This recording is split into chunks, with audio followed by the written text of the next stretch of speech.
Hello, I am the Wizard of Tales, and I'm here to guide you today.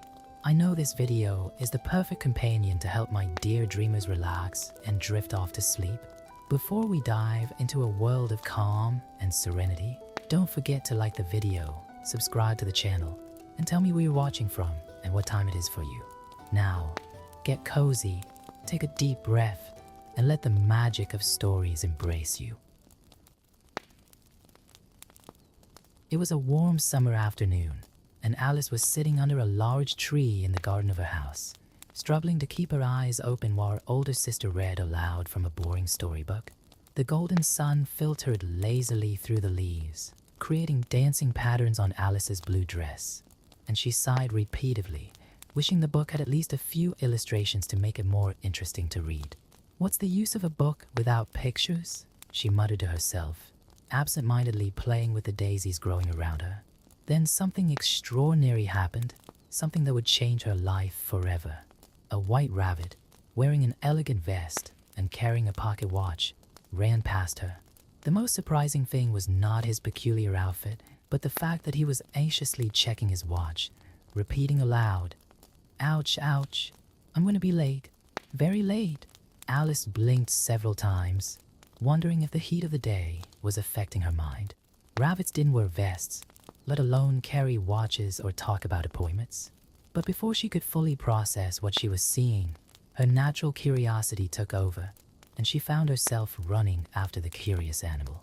The rabbit disappeared behind a bush, and Alice followed it without hesitation. To her surprise, she discovered a huge rabbit hole under a bush. It was bigger than any burrow she had ever seen, and something about it seemed inviting, almost magical. Without a second thought, Alice bent down to look inside. The ground beneath her knees suddenly gave way, and she found herself falling into a deep, dark hole. The fall seemed endless, but strangely, it wasn't frightening. The walls of the tunnel were full of shelves, maps, pictures, and curious objects. She floated past a bookcase full of jam jars, an ornate mirror, and even a cat sleeping in a velvet armchair. As she fell, Alice began to question her own sanity. Am I dreaming? But I've never had a dream this vivid. What if I'm going mad? But do mad people know they're mad? I don't think so. Her thoughts were interrupted when she landed softly in a pile of dry leaves. Recovering from her fall, Alice found herself in a long, low corridor, lit by a series of lamps that hung from the ceiling. The white rabbit was still in sight, running hurriedly around a corner. Alice followed him, determined to find out where he was going in such a hurry. The corridor led to a circular room with several doors of different sizes. In the center was a glass table with a small golden key on it. Alice tried the key in all the doors, but none would open, except the smallest one, which was so small it could barely fit a mouse. Returning to the table, she found a bottle that hadn't been there before. The label read, "Drink me," in elegant letters. "Well, if it makes me grow smaller, I can get through the little door," Alice reasoned. "And if it makes me grow bigger, I can reach the key that's too high. One way or another, something interesting is going to happen." She drank the contents of the bottle, which had a curious taste, a mixture of cherry pie, custard, pineapple, roast turkey, and hot caramel. Immediately, she began to shrink down to the perfect size to pass through the small door. However, she realized that she had left the golden key on the table, now unreachable due to its diminutive size. Frustrated, Alice noticed a small cake with the words "Eat me" written on it in raisins. "Well, I'll eat it," she decided. "If it makes me bigger, I can reach the key, and if it makes me smaller, I can crawl under the door." The result was more dramatic than she expected. It grew so big that its head hit the living room ceiling. "Curiouser and curiouser," exclaimed Alice, surprised to realize that she was making up words. Her tears of frustration were now the size of a bathtub, and soon the room began to fill with water. In the midst of her dilemma, the white rabbit passed by again, even more hurriedly, dropping his white gloves and fan. Alice picked them up and, shaking herself with the fan, realized that she was shrinking again. Soon she was swimming in a sea of her own tears, along with several other creatures that had been swept away by the current. Among the creatures was a very dignified mouse. who seemed rather irritated by the whole situation. "Mr. Mouse," Alice began politely, "can you tell me how to get out of here?" The rat just looked at her with disdain and started swimming away, followed by a duck, a dodo, and several other strange creatures. Alice followed the group to the shore, where they all gathered, soaking wet and grumpy. The dodo suggested a racing committee to dry off, in which everyone ran around in circles without a defined finishing point. Alice found it all very confusing, but took part nonetheless, realizing that in this strange place, logic seemed to work differently. As she ran with the creatures, Alice began to understand that she had entered a world where the normal rules didn't apply. A world where rabbits wore watches, rats were dignified enough to be offended, and races didn't have to have winners. It was a world that defied everything she knew and yet somehow made its own kind of sense. The sun was beginning to set in this strange place, painting the sky in colors Alice had never seen before. The shadows lengthened in impossible ways, and she could swear that some of them winked at her. The white rabbit had disappeared again, but now Alice was determined to explore this wonderful world, no matter how strange or frightening it might seem. As Alice familiarized herself with this peculiar new world, the white rabbit reappeared in the distance, still frantically checking his watch. Without hesitation, she said goodbye to the drenched creatures and followed the hurrying animal along a winding path that meandered through impossibly colored trees. "Please wait," called Alice. But the rabbit only muttered something about the Duchess being furious and disappeared behind a bend.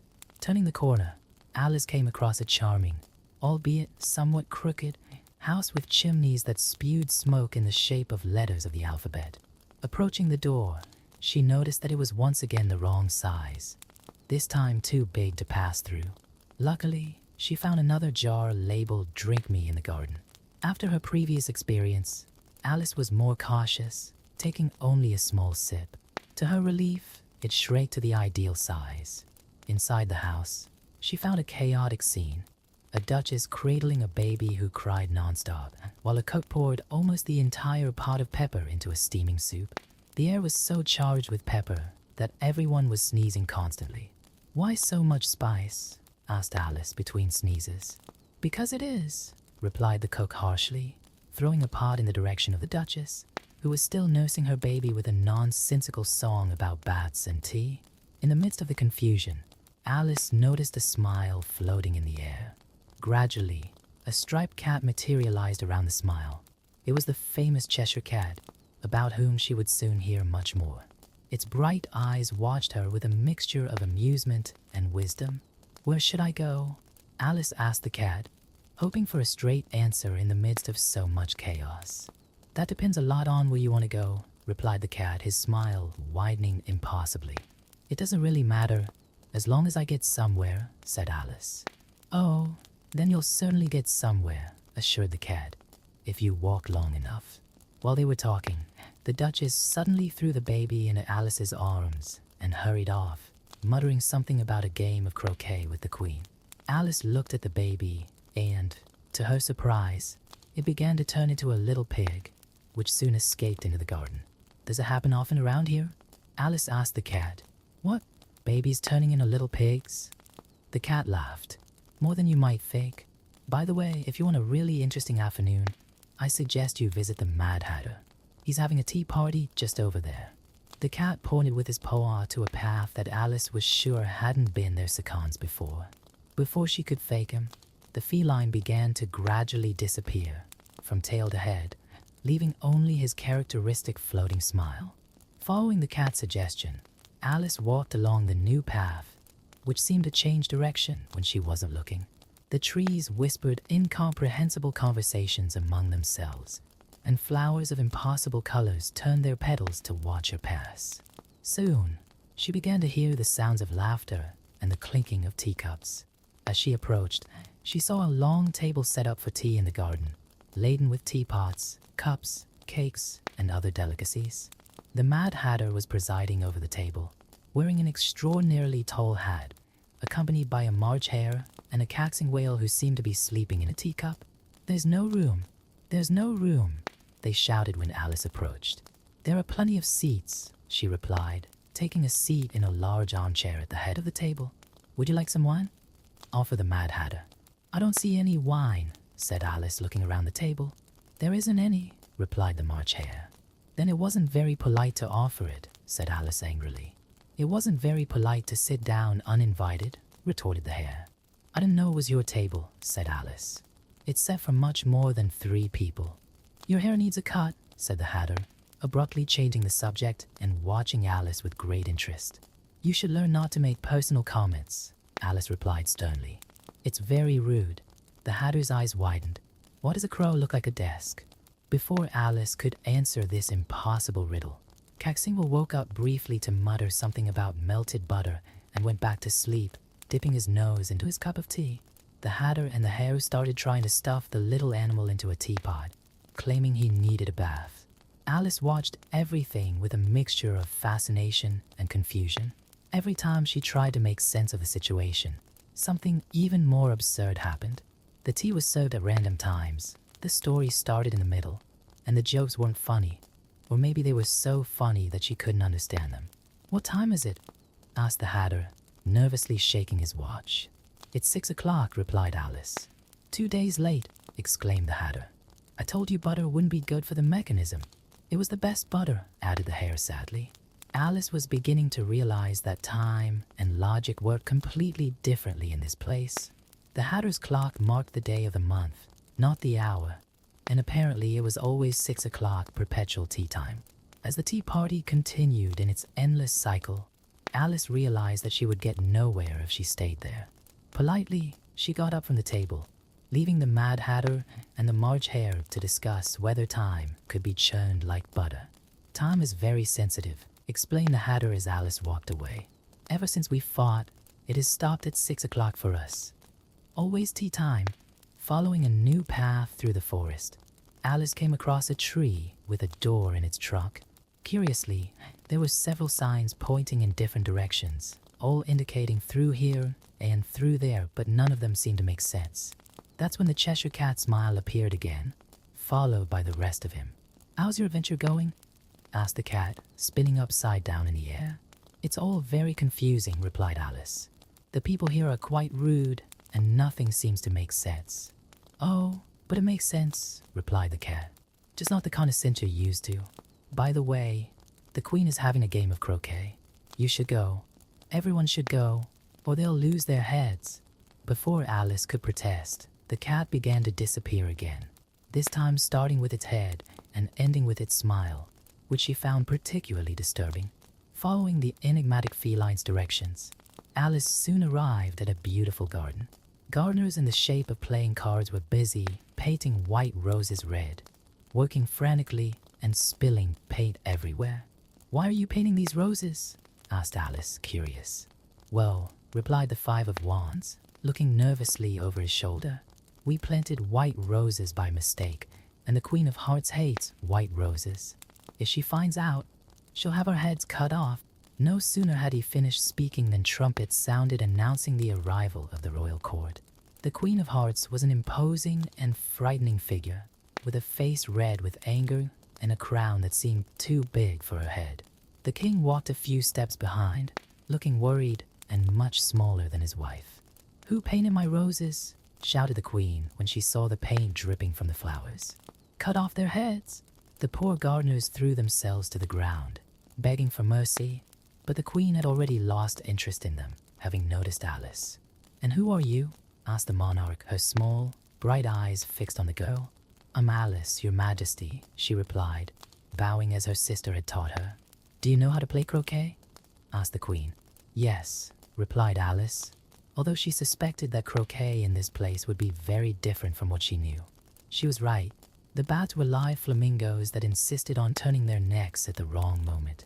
The balls were hedgehogs that often decided to roll off on their own, and the hoops were made up of the card soldiers who wouldn't stand still in their positions. The queen played with frightening violence, brandishing her flamingo like a weapon and shouting, "Cut his head, OFF," at anyone who dared to beat her, which nobody did, of course. The king followed her, silently forgiving everyone she condemned.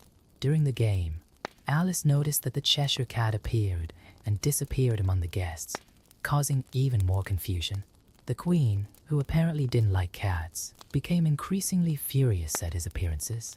"If that cat doesn't stop teasing me, cut his head off," shouted the queen. "But he doesn't have a body at the moment, your majesty," remarked Alice. "How can you cut off the head of someone who only has a head?" This logical question left the queen momentarily speechless, her face turning even redder. The king took the opportunity to suggest a tea break, which fortunately distracted his wife from the question of the impossible decapitation. During tea, served at a gigantic table in the garden, Alice found herself sitting between the White Rabbit, who was still nervously checking his watch, and the Duchess, who had been released from prison especially for the event. "The moral of all this," began the Duchess, "is that love makes the world go round."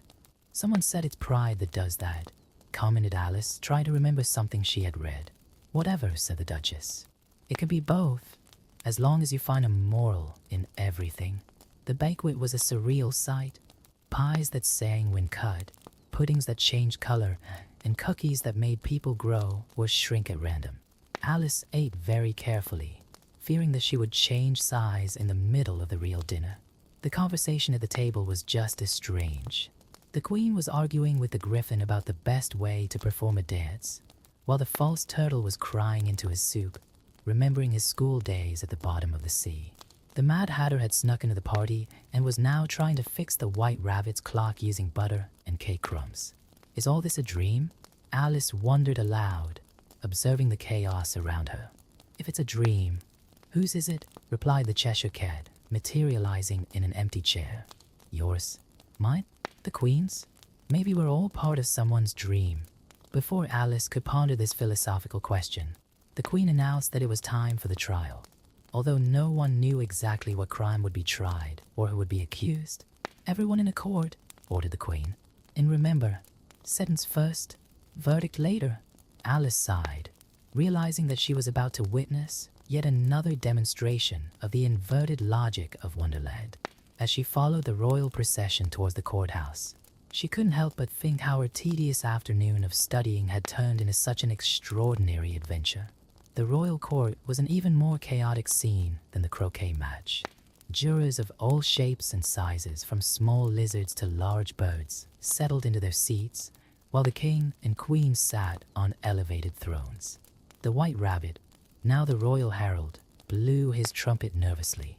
"Silence in the court," announced the rabbit, unrolling a scroll. Today's case, the theft of the queen's strawberry tarts.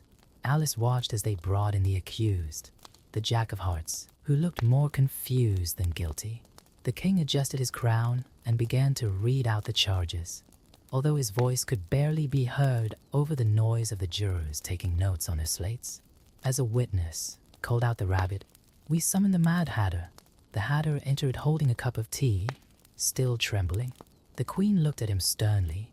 "Take off your hat." "I can't," replied the Hatter. "It's not mine." "Stealed," cried the Queen. "No, your majesty," he explained. "I sell them. I'm a hatter." The confusion increased when the Hatter began to tell a completely unrelated story about his last tea with the March Hare. The Queen turned redder and redder, while the King frantically jotted down in his little notebook, "Don't mention tea again, too provocative." Alice, who had grown a little during the proceedings, probably due to a cookie she had absent-mindedly eaten, began to realize the absurdity of that trial. No one had really proved that the pies were stolen, or even that they existed. The next to testify was the Duchess's cook, who only talked about pepper and turtle soup, causing a series of collective sneezes in the courtroom. The Cheshire Cat appeared and disappeared among the jurors, making ironic comments that made the Queen even angrier. "Order! Order in the court!" shouted the king, banging his gavel, which, for some reason, was made of jelly. The confusion reached its peak when they called the next witness, a talking pie. "How can a pie testify?" wondered Alice aloud, momentarily forgetting where she was. "How can a girl who changes size question the logic of a talking pie?" replied the Cheshire Cat, appearing next to her. The tart began her testimony by singing a song about cherries and cream, which somehow turned into a story about a bat drinking tea with an umbrella. The judges were frantically taking notes, although Alice doubted that any of them understood what was going on. "Proof," shouted the queen. "Present the evidence." The white rabbit brought out an empty envelope. "This is the most conclusive proof we've ever had," he declared solemnly. "How can an empty envelope be proof?" asked Alice, again forgetting to keep quiet. "If there was something inside," explained the king patiently, "it wouldn't be proof of the theft because the pies would have been found. The fact that there is nothing is proof that they were stolen." Alice tried to process this tortuous logic as the trial continued. The dodo was called to testify and insisted on holding a race in committee inside the courtroom to demonstrate his point of view, whatever it was. The situation became even more confusing when the Duchess appeared with her baby pig, who started squealing so loudly that no one could hear her. The Hatter took advantage of the confusion to serve tea to all the jurors, who began to float due to some strange ingredient in the drink. "Order, order," shouted the king, now using his jelly hammer to try to reach the floating jurors. "To hell with order," declared the queen. "Cut off their heads. All of them." It was at this point that Alice, who had grown even bigger during the chaos, decided she'd had enough. "This is ridiculous," she exclaimed, her voice echoing through the courtroom. "You're just a deck of cards." A deathly silence fell over the court. The queen, whose face was now purple with rage, pointed a trembling finger at Alice. "Cut her head, OFF." The cards began to fly towards her, spinning in the air like leaves in a storm. Alice, now the size of a house, tried to push them away with her hands, but they kept coming, buzzing around her like a swarm of angry wasps. "You're nothing but a deck of cards," she repeated, her voice stronger this time, as the cards continued their frenzied attack. The white rabbit blew his trumpet in panic, the Hatter hid inside his teacup, and the Cheshire Cat watched everything with his eternal enigmatic smile. The confusion grew by the second, with the cards flying higher and higher, the queen shouting impossible orders, and the king desperately trying to restore order with his now melting jelly hammer.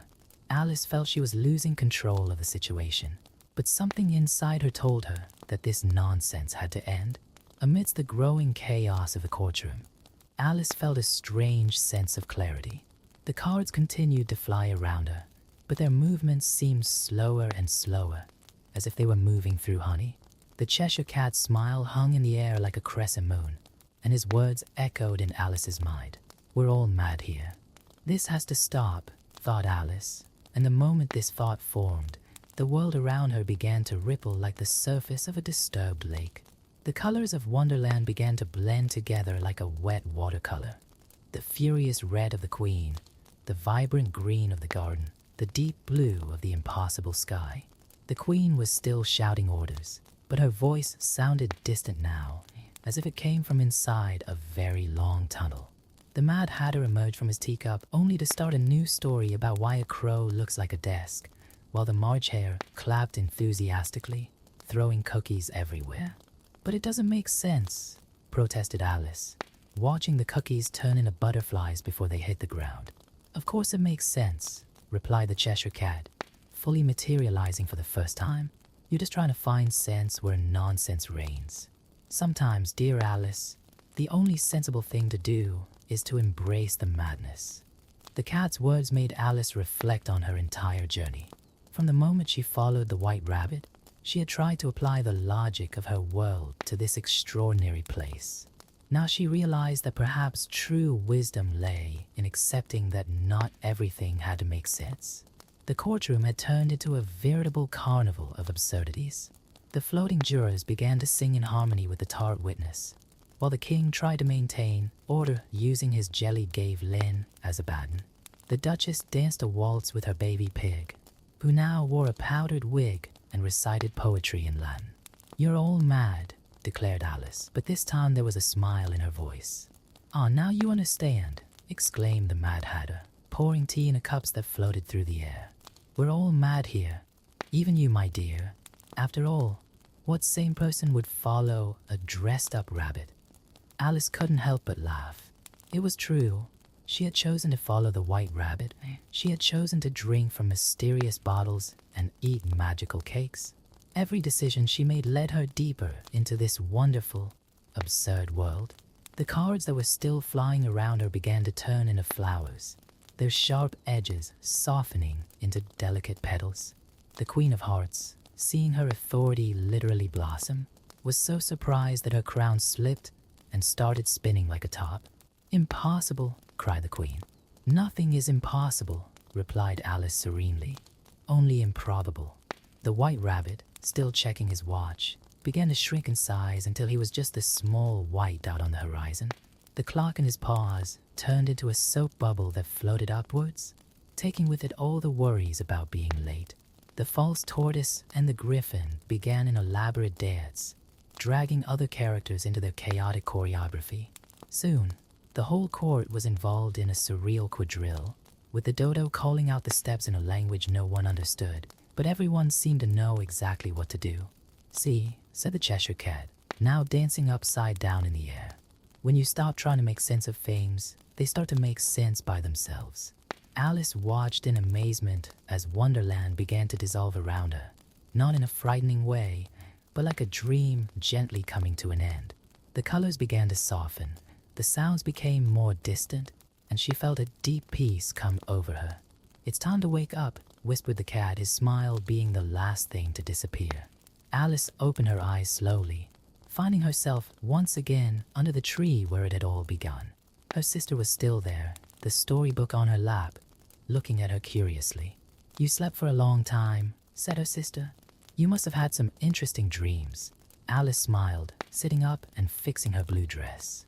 The daisies were still dancing in the afternoon breeze, and in the distance, she could have sworn she saw a white rabbit scurrying among the flowers. "You know," said Alice thoughtfully, "I think I've learned something important today." "And what would that be?" asked her sister. "That sometimes the most senseless things make the most sense of all," replied Alice. "And that there's nothing wrong with being a little crazy once in a while." Her sister laughed, closing the history book. "You say the strangest things sometimes, Alice." "Yes," agreed Alice, smiling as she watched a butterfly that seemed to be winking at her. "And isn't it wonderful?" The sun was beginning to set, painting the sky with colors vaguely reminiscent of Wonderland. Alice stood up, shaking the leaves from her dress, ready to go home. But she knew that a part of her would always remain in that extraordinary world where rabbits wear watches, cats can disappear, and a cup of tea is always an adventure waiting to happen. And so ended Alice's adventure in Wonderland. But as the Cheshire Cat might say, no story ever really ends. It just continues in a different way, somewhere else, waiting to be discovered again.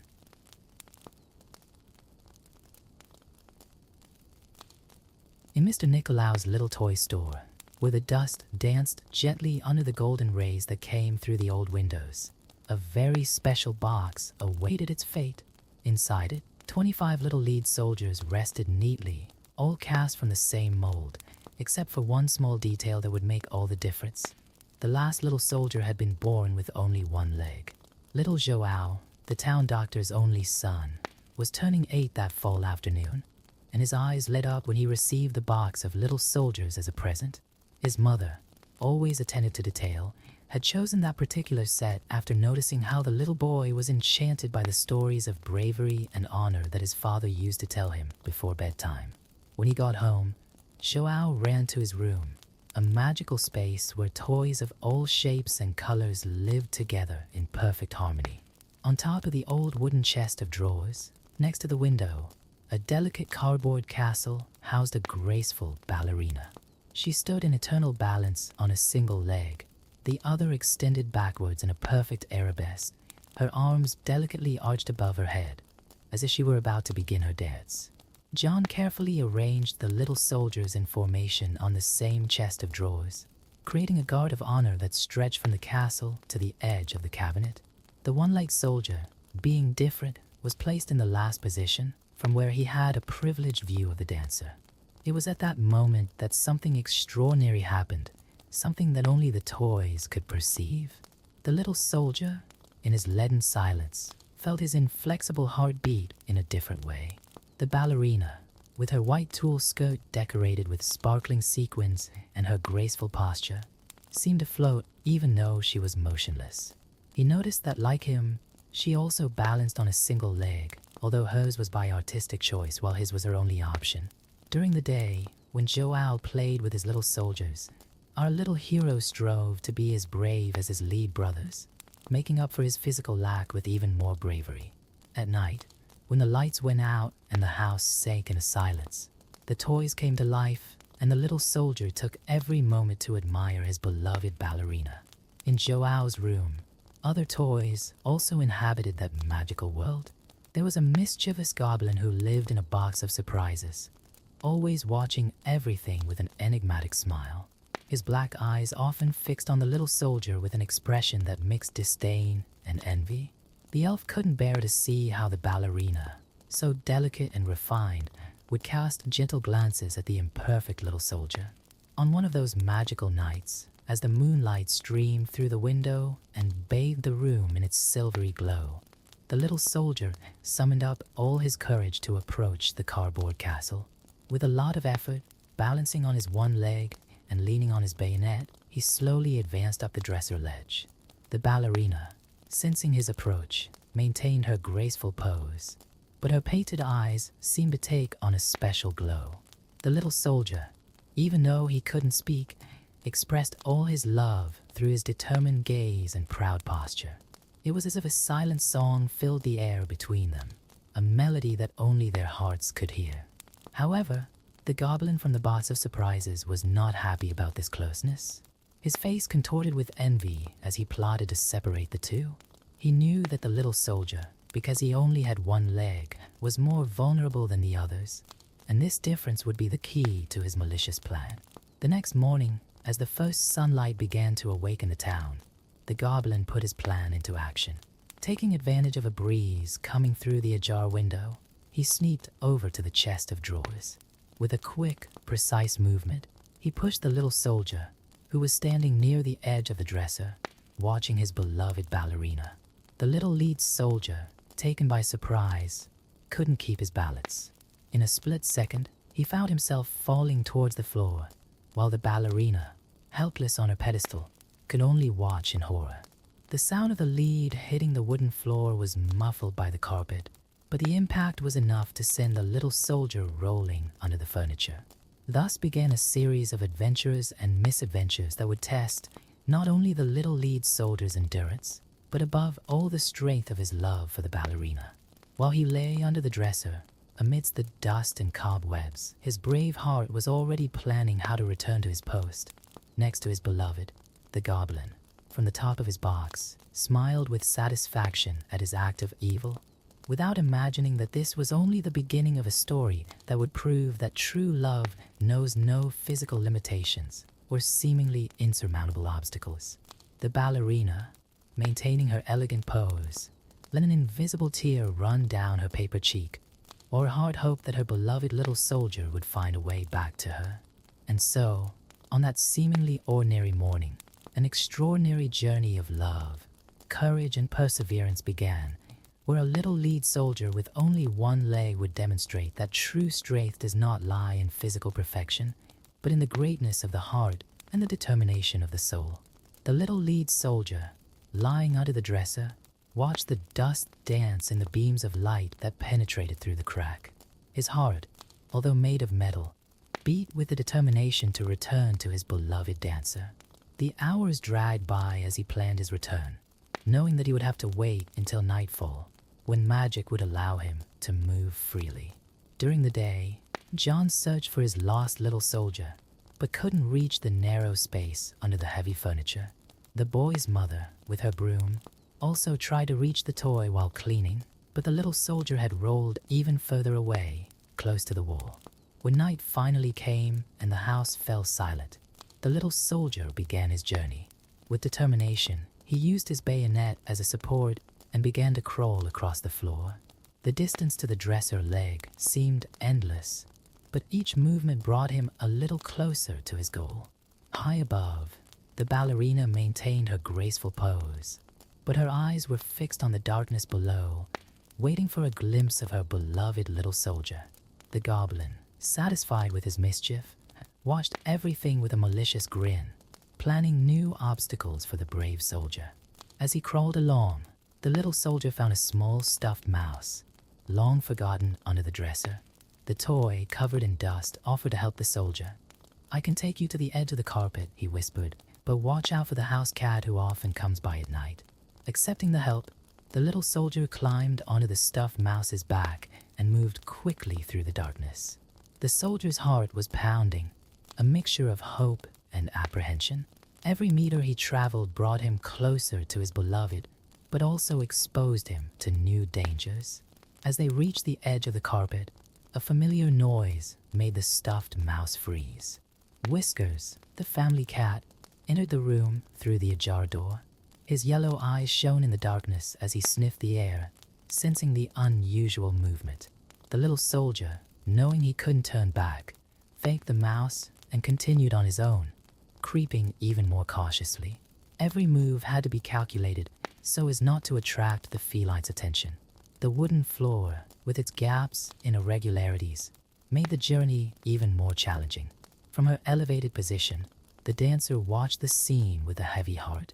She wanted to scream, to warn her beloved of the danger that was approaching, but her paper voice produced no sound. The goblin, on the other hand, took the opportunity to create more confusion. With one swift movement, he dropped a small marble which rolled across the floor, making a soft noise, but enough to attract Mustache's attention. The cat, intrigued, began to approach the spot where the little soldier was. In a moment of pure instinct, the little soldier threw himself into a crack in the floor, just in time to avoid the feline's curious paws. There, squeezed between the wooden planks, he could feel his leaden heart beating fast. The darkness was complete, but his determination remained unshaken. The little soldier had to wait patiently until Mustache lost interest and moved away. During this time, he thought of the ballerina, her delicate smile, and her infinite grace. It was this thought that gave him the strength to carry on, even when everything seemed to be conspiring against him. When he finally managed to get out of the crevice, the little soldier realized that he had been dragged along by the current of air passing under the floor. Now he was in a different room, the living room, even further away from his beloved ballerina. The moonlight coming through the living room window revealed a new world of challenges. Huge pieces of furniture cast mysterious shadows, and the silence was occasionally broken by the nocturnal noises of the house. The little soldier knew he would have to cross all this unknown territory to get back to John's room. On the way, he found other forgotten toys that had slipped under the furniture over the years. A cracked marble offered directions. A wheel-less cart shared stories of other toys that had tried to make the same journey. Each encounter strengthened their resolve not to become just another lost toy. Meanwhile, in the bedroom, the ballerina bravely resisted the onslaughts of the goblin, who tried to convince her that the little soldier would never return. "He's just an imperfect soldier," sneered the goblin. "He's probably already lost forever in the far reaches of the house." But the ballerina kept her faith. In her eternally graceful pose, she knew that her beloved little soldier wouldn't give up easily. The love they shared was stronger than any physical obstacle or malicious provocation. The little soldier continued his journey around the room, using his one leg and his bayonet to propel himself. Each movement was a test of balance and perseverance. He discovered that he could use the bangs of the room's carpet as ropes to hoist himself up, and the patterns on the floor as a map, so as not to get lost. The night advanced, and with it grew the little soldier's urgency to return before dawn. He knew he had to find a way back to his room before the house woke up and his movements were once again limited by daylight. His determination was fueled not only by his love for the dancer, but also by his desire to prove that his limitations did not define his worth. Every obstacle he overcame was a victory not only over the circumstances, but over the prejudice that the goblin represented. And so, the little lead soldier continued his journey through the sleeping house, his heart full of hope and courage, while the ballerina, in her eternal arabesque, patiently awaited his return. The night still held many adventures and challenges, but true love has the power to illuminate even the darkest paths. The little lead soldier finally managed to find an opening that led to the kitchen, where the black and white tiled floor formed a giant tray under his feet. Dawn was approaching when he spotted something that made his metal heart freeze. A small gap under the back door, through which a stream of air was inexorably sucking him in. He tried to resist, but his one leg couldn't find enough support on the wax tiles. In a matter of seconds, the little soldier found himself sliding towards the outside of the house. The morning breeze carried him across the garden, making him roll on the dew-damp grass.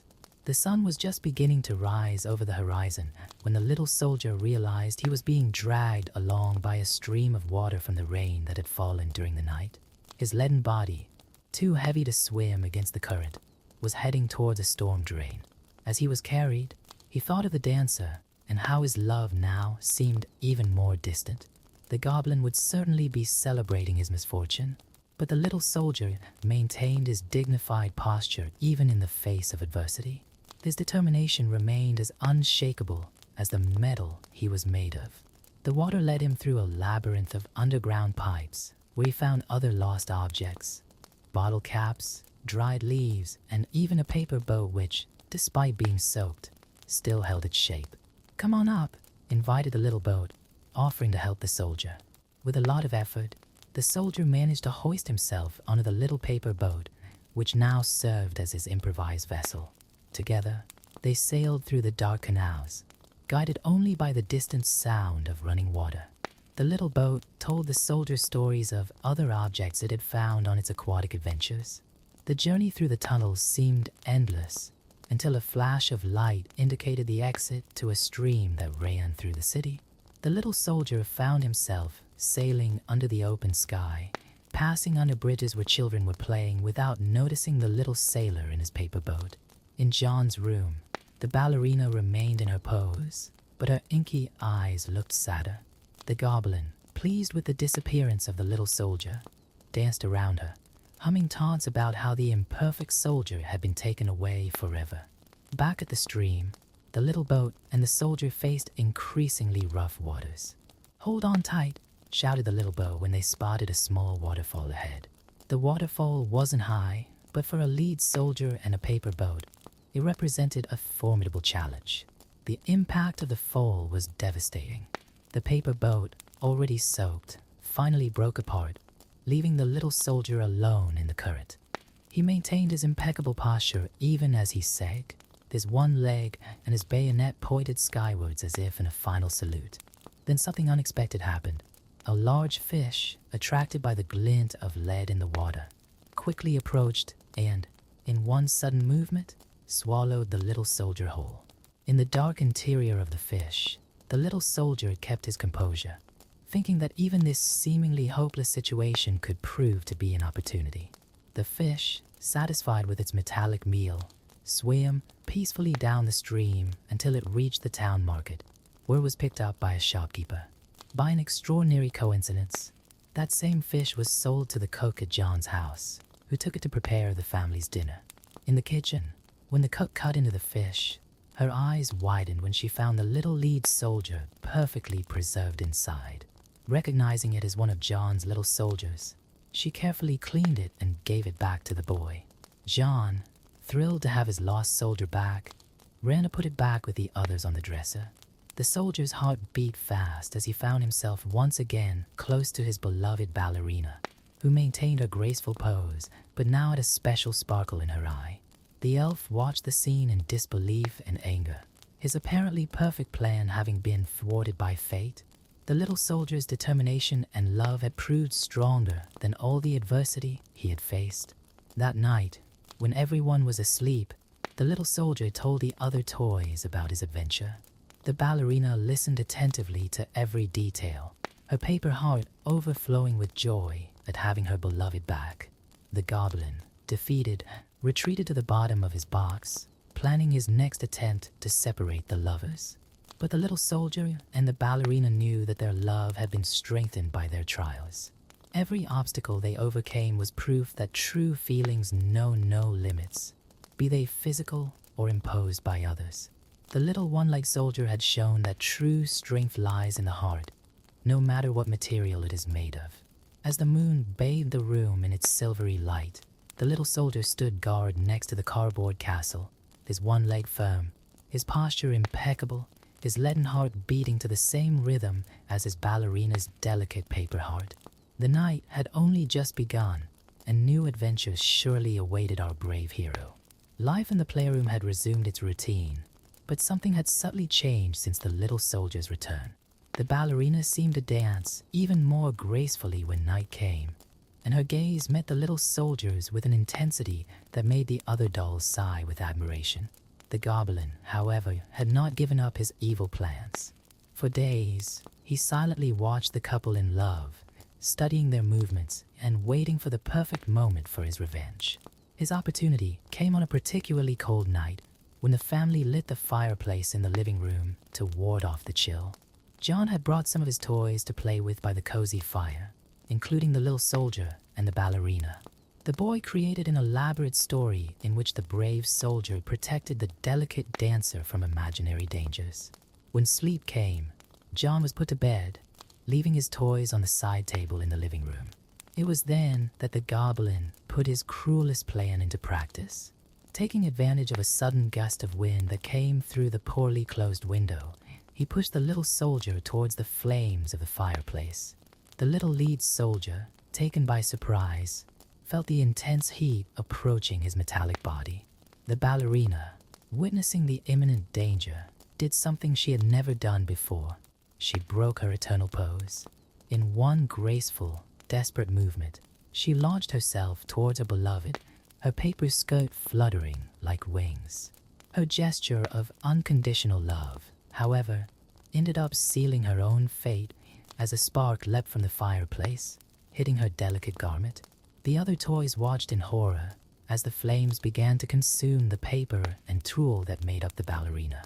The little soldier, even as he felt his own leaden body begin to melt from the intense heat, kept his eyes fixed on his beloved. At that moment, there was no longer any difference between them. They were just two souls united by the purest love. The elf, realizing too late the magnitude of his evil, tried to help, but the fire had already taken on irreversible proportions. The flames danced around the couple, creating ghostly shadows on the walls of the room. It was as if the fire itself was paying a final tribute to the gracefulness of the ballerina and the bravery of the little soldier.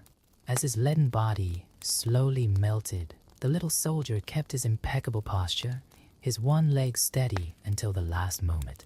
The dancer, for a part, returned to her characteristic pose, as if performing her final dance in the flames that were consuming her.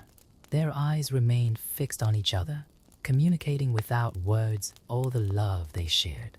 The heat from the fireplace turned the little soldier's lead into a small, shiny puddle, while the ballerina's ashes danced in the air like little black snowflakes. The other toys swore they saw, for a brief moment, two silhouettes rising from the flames, dancing together in perfect harmony, finally free of all physical limitations. The next morning, when the maid went to clean the fireplace, she found something extraordinary among the ashes. A small lead heart, perfectly formed from the little soldier's molten metal. Next to it, mixed in with the ballerina's ashes, a delicate piece of paper in the shape of a star had survived the flames, as if fate itself wanted to preserve one last vestige of that transcendental love.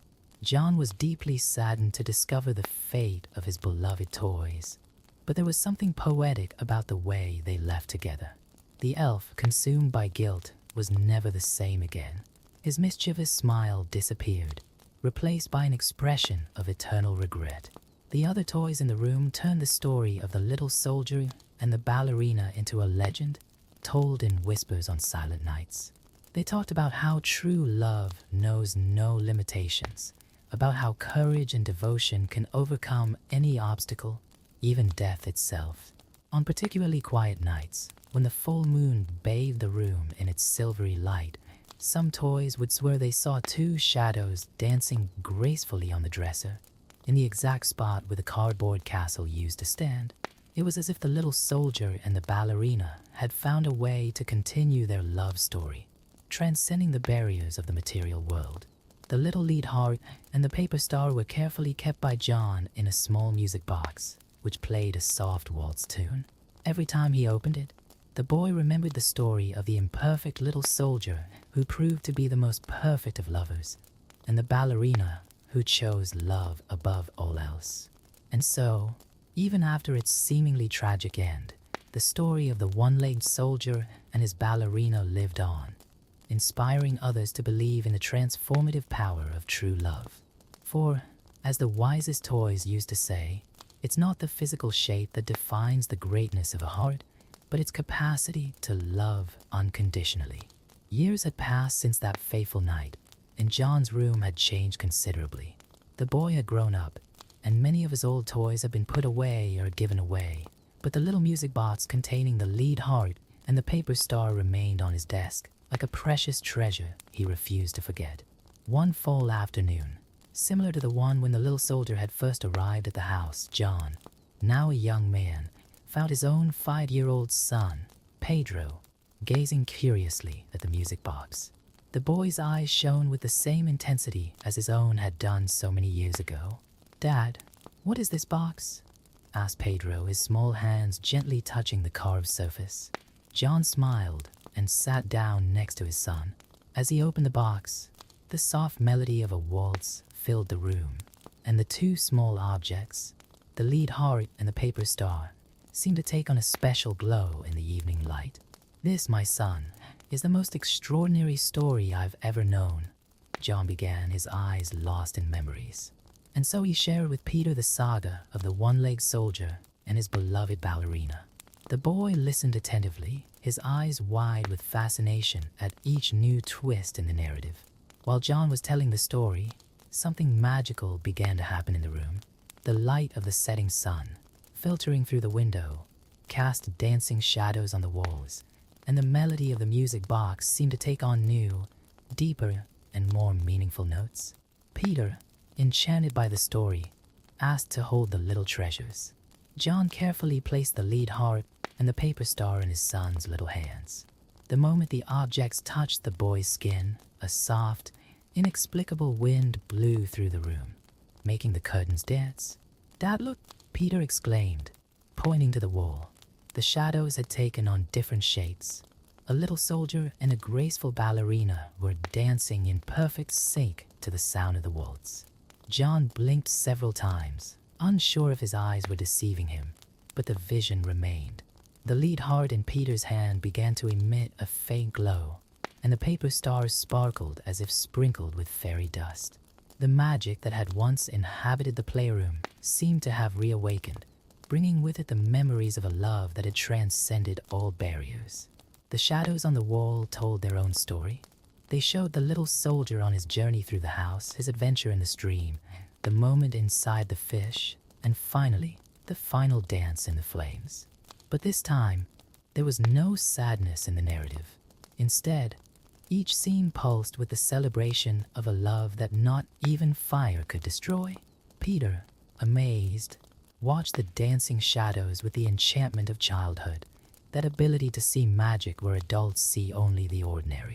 John, for his part, felt transported back to his own childhood, remembering the nights when he watched his toys, imagining the secret lives they led when no one was looking. The melody of the music box reached its crescendo, and the shadows of the little soldier and the ballerina began to multiply, filling all the walls of the room. It was as if they were presenting a grand spectacle, a celebration of the eternity of their love. "Dad, they're still alive, aren't they?" asked Pedro, his voice full of hope. John hugged his son, realizing that some stories never truly end. They just find new ways to continue existing through the generations. "In a way, yes," replied Joao softly. "As long as there are people to tell their story, as long as there are hearts capable of understanding the depth of their love, the little soldier and the ballerina will live on." As evening approached, the shadows began to fade, but the glow of the lead heart and the paper star remained. Pedro carefully returned the objects to the music box, which continued its sweet melody. "Can I tell this story to my friends?" asked Pedro, his eyes still shining with emotion. Joao nodded, knowing that the legacy of the little soldier and the ballerina would live on, inspiring new generations with their message of unconditional love and courage in the face of adversity. That night, while Peter slept, John stayed in his room for a few more moments, watching the music box. For a moment, he could have sworn he saw a reflection in the mirror, a little one-legged soldier, perfectly poised, dancing with a graceful ballerina, their movements in perfect harmony. And so the story of the little lead soldier and his paper ballerina continued, no longer just as a reminder of lost toys, but as an eternal testament to the transformative power of true love. On silent nights, when the moon bathed the room in its silvery light, it was still possible to hear the distant echo of a waltz and sea. In the shadows of the walls, two lovers dancing eternally, free of all earthly limitations, united forever in their immortal love.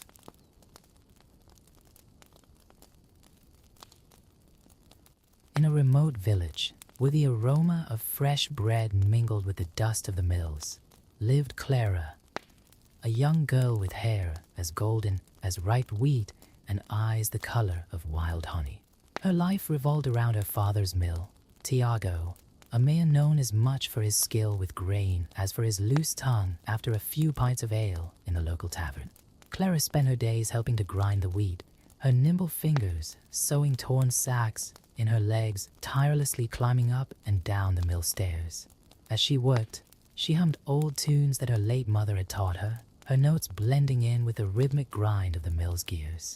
Life was simple, but there was contentment in his routine, even if he sometimes dreamed of something more. It was on a particularly busy night in the tavern that Clara's fate began to change. Her father, intoxicated by cheap wine and the desire to impress, began to tell increasingly extraordinary stories about his skills as a miller. The tavern was exceptionally full that night, as the king himself was staying in the village, resting from a long journey. "My daughter," shouted Tiago, his voice echoing off the wooden walls of the tavern, "has such an extraordinary gift that she can turn straw into gold." The words escaped his lips before he could contain them, and the silence that followed was deafening. In the darkest corner of the establishment, a crowned figure raised his eyes from his goblet. King Augustus, known for his greed and fascination with gold, was quick to take an interest in the miller's story. The next morning, royal guards knocked on the mill door, finding Clara still drowsy, with flour in her apron. Her father, now sober and terrified, couldn't find the words to undo his lie of the night before. "His Majesty requests your immediate presence at the castle," announced the head guard, his stern gaze leaving no room for refusal. Clara looked at her father, who was shaking like a leaf in the wind, his face as pale as the flour he was grinding. She knew that something terrible had happened, but she still didn't understand the magnitude of the trouble her father had gotten her into. The castle was an imposing building of gray stone that towered over the village like a sleeping giant. Clara was led through cold, dark corridors until she reached the throne room, where King Augustus was waiting for her. His eyes shone with a mixture of curiosity and greed as she knelt before him. "So," said the king, his voice echoing through the hall, "you are the young woman who can turn straw into gold?" Clara felt her heart race. Before she could deny it, her father, who had been brought along, fell to his knees. "Forgive me, your majesty. It was the wine talking. No, my daughter has no such gift." Tiago's words came out in a desperate gush, but the king only smiled, a smile that didn't reach his eyes. "If it's a lie," declared the king, rising from his throne, "the punishment will be death for both of you. If it's true," his eyes shone with renewed greed, "if it's true, your daughter will become one of the most important women in the kingdom." Clara was led to a high tower in the castle, a circular room filled from floor to ceiling with golden straw. A solitary spinning wheel occupied the center of the room, its silhouette casting elongated shadows on the stone floor.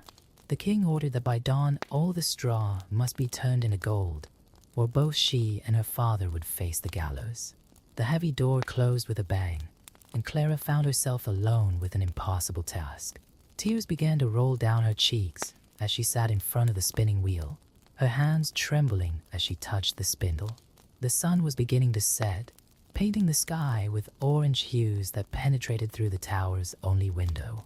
It was then that she heard a strange sound, like muffled laughter coming from a dark corner of the room. Turning quickly, Clara saw a small, peculiar figure emerge from the shadows. It was a little man no taller than a child, with a wrinkled face and a smile that seemed to hold all the secrets in the world. "It seems you're in trouble, my dear," he said, his voice surprisingly melodious. His eyes shone with an unearthly light, and his long, thin fingers moved constantly, as if they were weaving invisible threads through the air. Clara, still trembling, watched the creature approach. "Oh, what are you?" The little man bowed exaggeratedly, his smile widening even more. "Who I am is not important, my sweet girl. What matters is that I can help you with your little problem." He gestured to the straw that surrounded them. "I can turn all this into gold by dawn, but of course my help comes at a price." Clara swallowed, her eyes alternating between the mysterious creature and the mountain of straw that surrounded her. The distant sound of guards patrolling the corridors reminded her of her desperate situation. With her father's life and her own at stake, what choice did she really have? What would the price be?" she asked, her voice only a whisper. The elf pointed to the necklace she wore, a simple silver chain that had belonged to her mother. "Just this little memento you carry around your neck. A fair price for your life. Don't you think?" Clara hesitated for a moment, her fingers gently touching the necklace. It was her only tangible reminder of her mother, but faced with the situation, there was no choice. With trembling hands, she removed the silver chain and held it out to the little being. The elf took the necklace with one swift movement, his eyes shining with satisfaction as the object disappeared into his robes. "Now, dear, watch the magic happen," he said, approaching the spinning wheel. His nimble fingers began to work with supernatural speed, and Clara watched in amazement as the straw, passing through the spindle, transformed into threads of pure, glittering gold. The night wore on as the elf worked tirelessly. Clara, exhausted by the tension of the day, ended up falling asleep in a corner of the tower, lulled by the rhythmic sound of the spindle. When the first rays of sunlight broke through the window, she awoke to find the tower full of coils of golden thread, shining like the sun itself. The elf had disappeared as mysteriously as he had appeared. When King Augustus entered the tower that morning, he could hardly contain his euphoria at the sight of so much gold. His eyes sparkled with even more greed than the night before. "Impressive," he exclaimed, running his fingers through the golden threads. "But it's still not enough." Clara's heart sank as the king led her to a second tower, 3 times larger than the first, also filled to the ceiling with straw. "Tonight," he declared, "you will once again prove your extraordinary gift. And if you fail," he let the thread hang in the air, unnecessary to complete. Alone again, Clara allowed herself to cry. The sun was beginning to set when she heard the familiar laugh. The goblin emerged from the shadows, his eyes twinkling with mischief. "Bigger problems call for bigger prices," he hummed. This time, the price was her ruby ring, another maternal heirloom. With a heavy heart, Clara handed over the jewel, and once again the elf worked his magic throughout the night. The next morning, the king found the second tower full of gold, his satisfaction visible but still insatiable. "One last test," he announced, leading Clara to a third tower, larger than the previous 2 combined. "If you can turn all this straw into gold by dawn, you will have the honor of becoming my queen." Clara sat trembling in the tower, knowing she had nothing else of value to offer the elf. When he appeared, his smile was more sinister than ever. "No jewels this time?" he asked, feigning surprise. "Please," Clara begged. "I have nothing else to give." The elf circled around her thoughtfully. "There's always something to offer," he said, his voice soft but laden with intent. "How about your first child?" Clara felt as if all the air had been sucked out of her lungs. The proposal was monstrous, but with death imminent, what choice did she have? "What if I don't get married? If I don't have children?" "Then you'll have nothing to pay," replied the elf, his eyes shining with superior knowledge. "But if I do, the child will be mine." With tears in her eyes and a broken heart, Clara accepted the deal.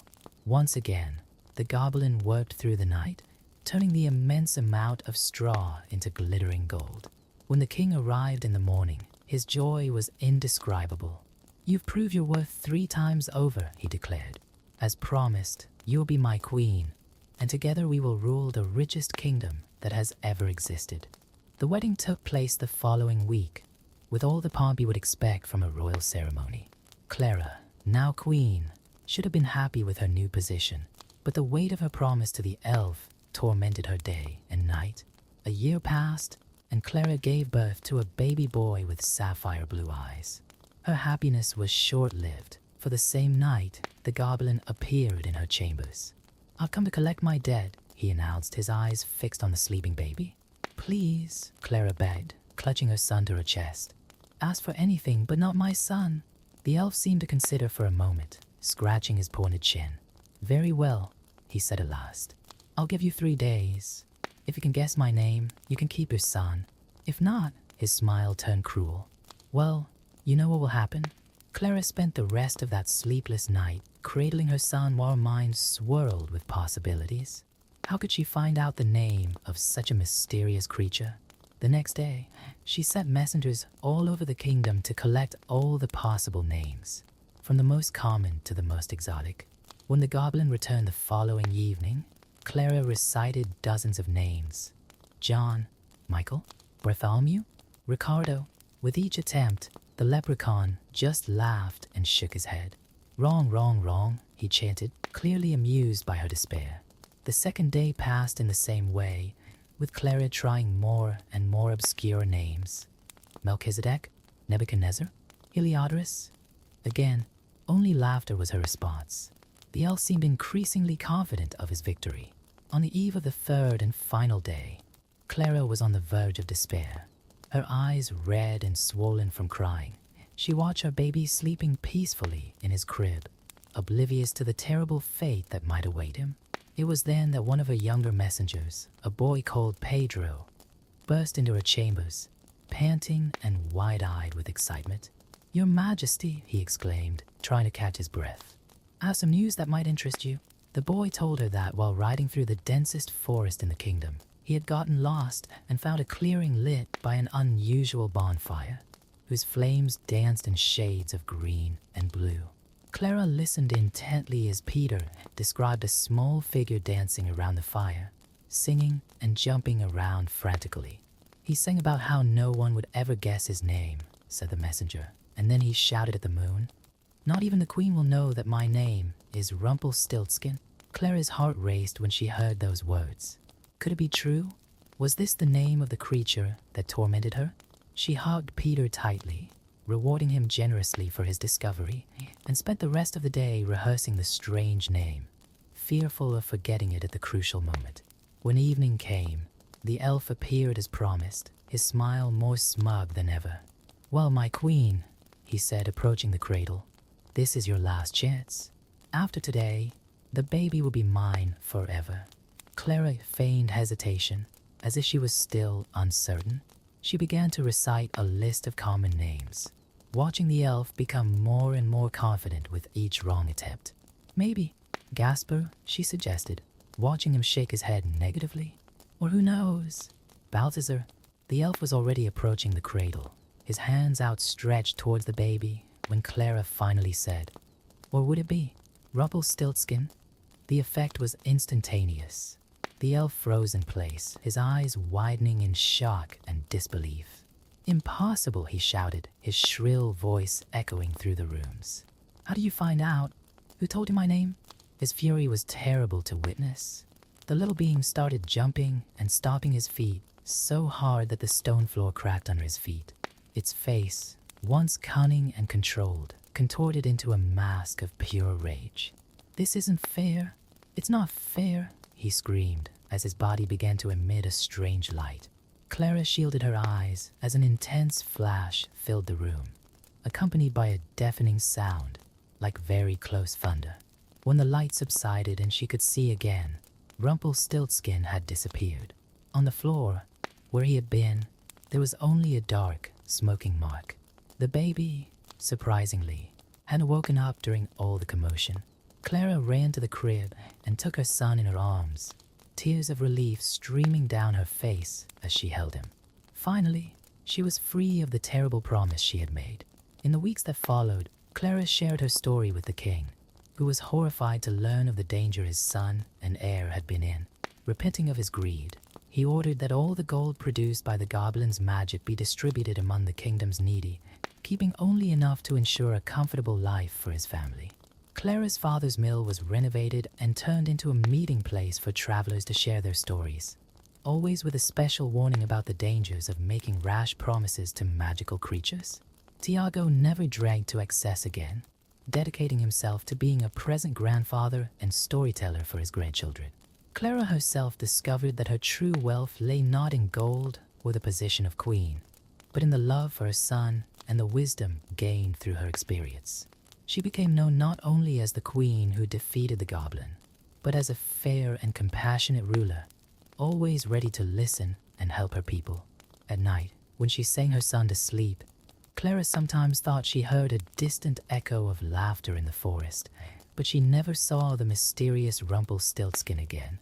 The mark on the floor of her chambers remained, resisting all attempts to remove it, as a silent reminder of the price she almost had to pay for a lie and a thoughtless promise.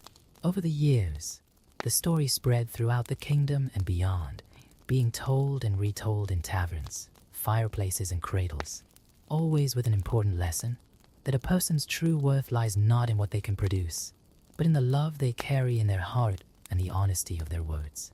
Over the years, the kingdom prospered under the compassionate leadership of Clara and King Augustus, who had learned valuable lessons about greed and humility.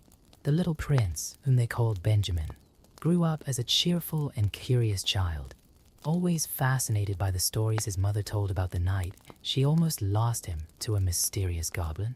As Benjamin approached his 10th birthday, strange events began to occur in the castle. Objects mysteriously disappeared only to reappear in unlikely places, and sounds of children's laughter echoed through the empty corridors at night.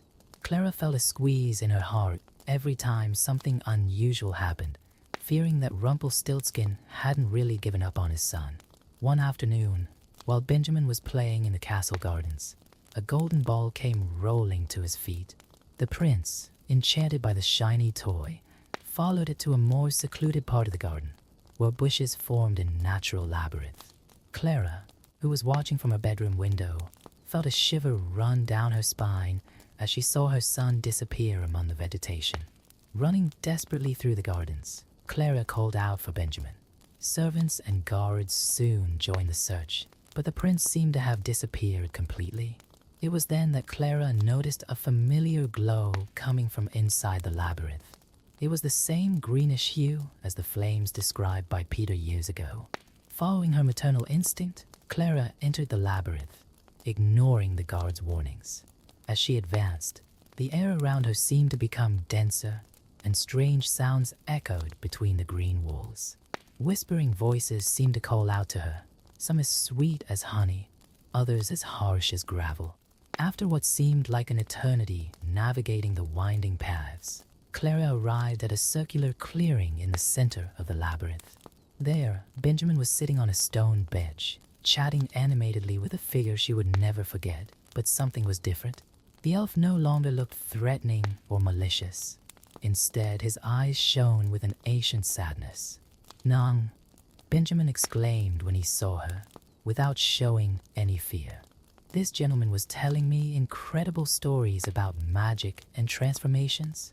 Clara approached cautiously, positioning herself between her son and Rumpelstiltskin. "Why did you come back?" she asked, her voice firm despite the fear she felt. "Our agreement was broken when I guessed your name." Biel smiled, but there was no malice in his expression. "Yes, the agreement was broken," he confirmed, his voice softer than Clara remembered. "But I've been watching you all these years, and I've realized something I never understood before." He stood up and began walking in circles around the clearing, his small hands gesturing as he spoke. "For centuries, I collected promised children from desperate parents, turning them into magical beings like me. I thought I was offering them a gift, immortality, powers beyond imagination. But watching you and Benjamin, I finally understood the true value of a mother's love." Clara listened attentively, still suspicious but touched by the sincerity in his words. Benjamin, for his part, watched everything with childlike fascination, his blue eyes shining with curiosity. I haven't come for your son, Rumpelstiltskin continued.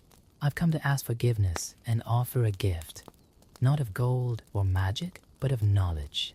He turned to Benjamin, his old eyes meeting the prince's young ones.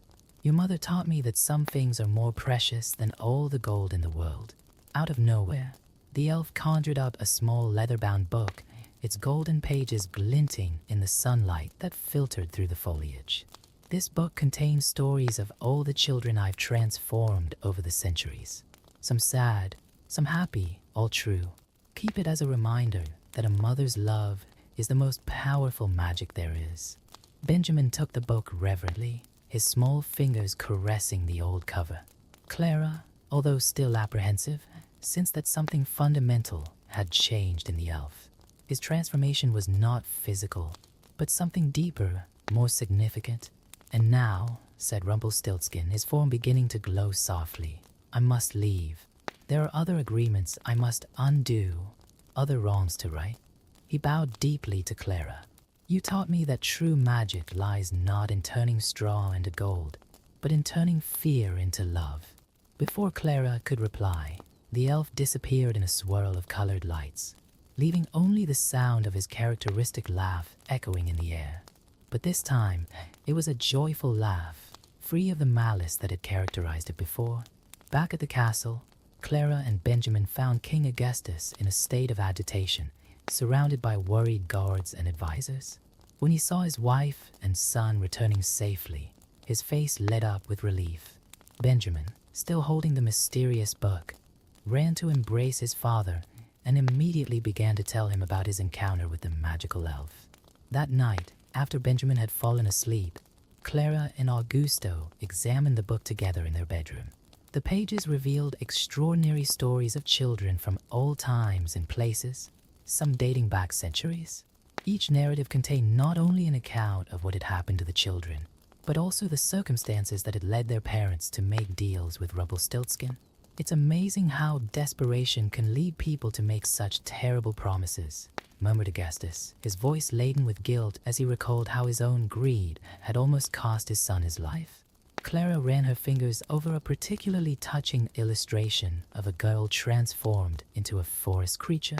Every story here is a lesson in the consequences of our choices, she replied softly.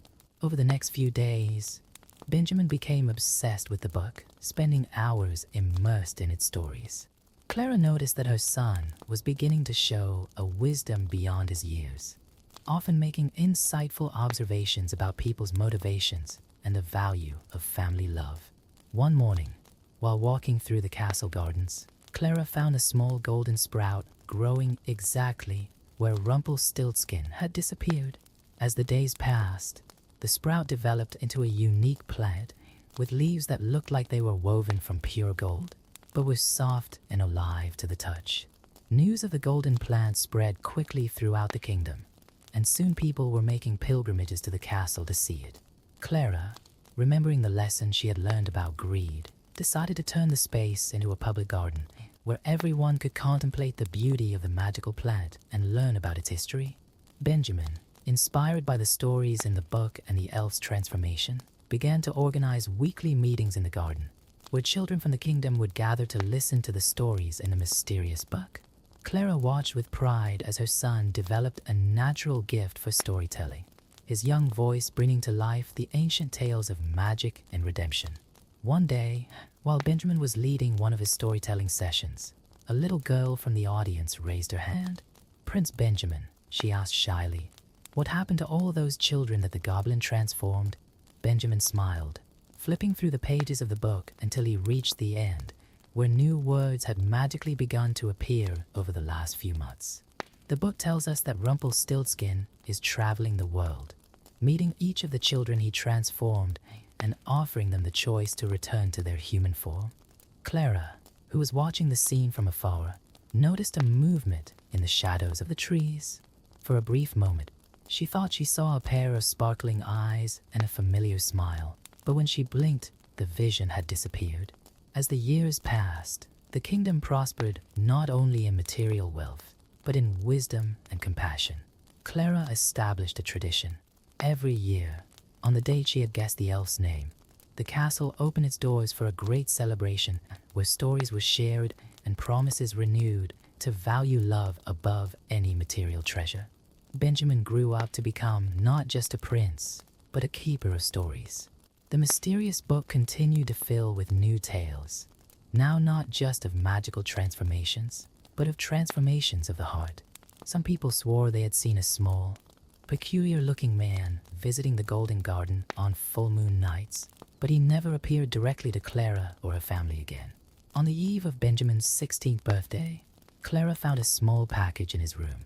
Inside were 3 objects she thought she would never see again: this old silver necklace, the ruby ring, and a note written in elegant old handwriting. "Dear Clara," the note said, "these belong to your mother, and now they return to you. I have learned that some heirlooms are too precious to be traded. Keep sharing your wisdom with the world because your story has changed not only my life, but the lives of countless others. With eternal gratitude, Aura."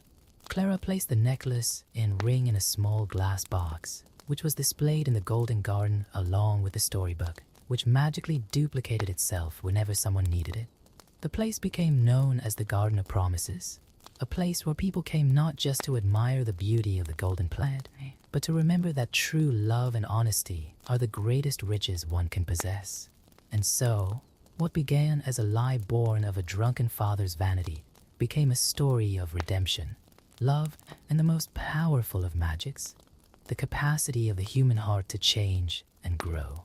Clara, Benjamin, and the whole kingdom learned that sometimes the greatest treasures are not those that shine like gold, but those that shine with the light of love, wisdom, and forgiveness.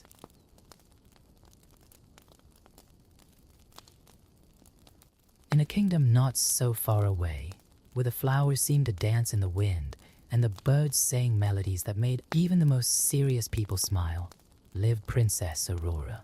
Her name promised the light of dawn, but her demeanor was far from inspiring. Aurora had everything a princess could wish for: silk dresses, glittering jewels, and servants who catered to her every whim before she could even utter them. King Edward, her father, was a kind man who, after the Queen's early death, dedicated himself to raising his daughter in the best way he could. Unfortunately, his interpretation of best way meant never saying no to Aurora, resulting in a young girl who believed the world revolved around her. On that particular spring morning, Aurora woke up annoyed because a single rose petal had fallen onto her feather pillow. "Margaret," she shouted, calling out to her lady-in-waiting, "how dare you leave the windows open at night? Now I have petals on my bed." Margaret, a middle-aged lady who had served the royal family for decades, just sighed patiently. "Forgive me, Your Highness. The windows were closed, but the flowers in your garden are especially fragrant this morning. I thought you'd appreciate the scent." "Well, you thought wrong," Aurora replied, tossing back her golden hair. "Prepare my milk and honey bath, and make sure the temperature is perfect this time." As Margaret hurried to fulfill the princess's wishes, Aurora gazed at her reflection in the ornate mirror. Her blue eyes sparkled like sapphires, and her skin was as delicate as lily petals. She knew she was beautiful. Everyone in the kingdom said so. But lately, something had been bothering her. A feeling of emptiness that not even her luxurious dresses or jewelry could fill. In the palace garden, after her elaborate morning ritual, Aurora decided to go for a walk. Not because she enjoyed nature, but because she had heard that walking kept her figure slim. As she walked along the perfectly manicured paths, she noticed something different, a small lake that she had never paid attention to before. The crystal clear waters reflected the blue sky, and aquatic flowers decorated its edges. It was then that she heard a peculiar voice, which seemed to come from one of the water lilies. Well, if it isn't the prettiest and most spoiled princess in the kingdom." Aurora spun on her heels, looking for the source of the voice. "Who dares speak to me like that?" "Down here, Your Highness," said the voice, and Aurora lowered her eyes to find a plump green toad sitting comfortably on a water lily leaf. It was no ordinary frog. Its eyes had an almost human gleam, and it wore what looked like a tiny golden crown. "A talking frog?" exclaimed Aurora, taking a step back. That's impossible." As impossible as a princess who has never learned to say please and thank you, replied the fraud with a tone of amusement in his voice. Allow me to introduce myself. Prince Thaddeus of Greenwood, or at least that's what I was before I was transformed into this not very majestic fool. Aurora laughed scornfully. A prince? You? Please, that's ridiculous. I know all the princes in the neighboring kingdoms, and I've never heard of Greenwood or a prince called Thaddeus. The toad jumped onto a rock closer to the princess. Maybe because Greenwood is a kingdom far, far away. Or maybe, he paused dramatically, because you're so busy admiring your own reflection that you've never bothered to really get to know others. The fraud's words hit Aurora like a slap. She felt her cheeks flush with anger and shame. How dare you? Guards! Guards! They won't come, said the toad calmly. Right now, only you can see and hear me. It's part of the enchantment. Aurora crossed her arms. And I suppose you're going to tell me that you need a kiss to break the spell? Like in those silly stories my nanny used to tell me. Precisely, exclaimed the fraud, his eyes shining. A kiss from a pure-hearted princess can break my curse. But, he added with a more serious tone, I'm afraid you don't qualify at the moment. What? I'm a princess, Aurora protested indignantly. Being a princess is more than wearing crowns and giving orders, my dear. It's about having compassion, wisdom, and humility. Qualities that, forgive me for saying so, you have yet to develop. Aurora felt something strange in her chest, a mixture of anger and curiosity. Part of her wanted to simply turn her back and return to her comfortable world of privilege. But another part, a part she barely recognized, was intrigued. What if I kiss you just like that? She asked, more to tease than out of real interest. The fraud smiled, or at least seemed to smile, as much as a fraud can. Well, you could try, but I warn you, the result may not be what you expect. Moved by an impulse she couldn't explain, Aurora leaned over and, closing her eyes tightly, gave the toad a quick kiss on the top of its head. When she opened her eyes, nothing had changed. The frog was still a frog, and she was still herself. See, I told you it wouldn't work, said Thaddeus, sounding more amused than disappointed. But don't worry, princess. This story has only just begun, and you have a lot to learn, as do I. Aurora felt something change inside her at that moment. Perhaps it was anger at having been deceived, or shame at having really believed that a kiss would turn a frog into a prince. But there was something else, an unsettling feeling that her life was about to change in ways she couldn't imagine. And what happens now? She asked, surprising herself with a genuine curiosity in her voice. Now, replied Thaddeus, your real journey begins. And believe me, Princess Aurora, it will be a much more interesting adventure than choosing dresses and giving orders to servants. Aurora spent the rest of that day restless, her mind constantly returning to the peculiar encounter in the garden. During dinner with her father, she barely touched her favorite meal, absent-mindedly stirring her fork through the perfectly prepared vegetables. My dear, is everything all right? Asked King Edward, noticing his daughter's unusual behavior. Yes, father, she replied automatically, but then hesitated. Actually, do you believe in magic?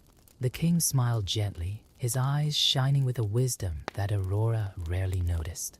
I believe that magic is everywhere, but not always in the way we expect to find it. That night, Aurora couldn't sleep. For the first time in years, she dismissed Margaret early and was left alone with her thoughts. The fraud's words echoed in her mind. Being a princess is more than wearing crowns and giving orders. The next morning, she returned to the lake, this time without her usual entourage of servants. Thaddeus was there, as if waiting for her. Good morning, princess, he greeted cheerfully. I see you decided to come back. I had nothing better to do, she lied, trying to maintain her haughty pose. But something in her tone betrayed her. Well, since you're here, said Thaddeus, how about a little adventure? Aurora raised an eyebrow. What kind of adventure could a frog provide? The kind that starts with a challenge, he replied. For a whole day, you must carry out 3 tasks without any help from your servants. That's ridiculous, protested Aurora. I'm a princess. I don't need. It's precisely because you're a princess that you need to learn, interrupted Thaddeus. How do you expect to rule a kingdom if you don't know how things really work? The words hit Aurora hard. She had never thought about it before. One day, she would be queen, and the idea suddenly frightened her. All right, she conceded, surprising herself. What are the tasks? First task, prepare your own breakfast. Second, sew a button on a dress. Third, help in the palace garden for an hour. Aurora laughed nervously. You're joking, right? I don't know how. Exactly, said Thaddeus with a satisfied smile. And that's why you need to learn. Reluctantly, Aurora headed for the palace kitchen. The servants were stunned to see her enter, but she dismissed them with a gesture. Alone for the first time in the kitchen, she stared at the utensils as if they were alien objects. After breaking 3 eggs on the floor, burning a piece of toast, and spilling milk everywhere, she finally managed to prepare something vaguely edible. The taste was nowhere near as good as what she was used to, but there was something strangely satisfying about having made it herself. The second task proved equally challenging. Margaret tried to help her with a needle and thread, but Aurora, remembering the challenge, politely refused, for the first time in her life using please and thank you sincerely. After several attempts and a few stubbed toes, she managed to fasten the button. It wasn't perfect, but it was firm. The third task was the most difficult. The royal gardener, Mr. Thompson, an old man with calloused hands and a sun-scorched face, showed her how to pull weeds and loosen the soil. Flowers are like people, Your Highness, he explained gently. They need care, attention, and sometimes a bit of hard work to truly bloom.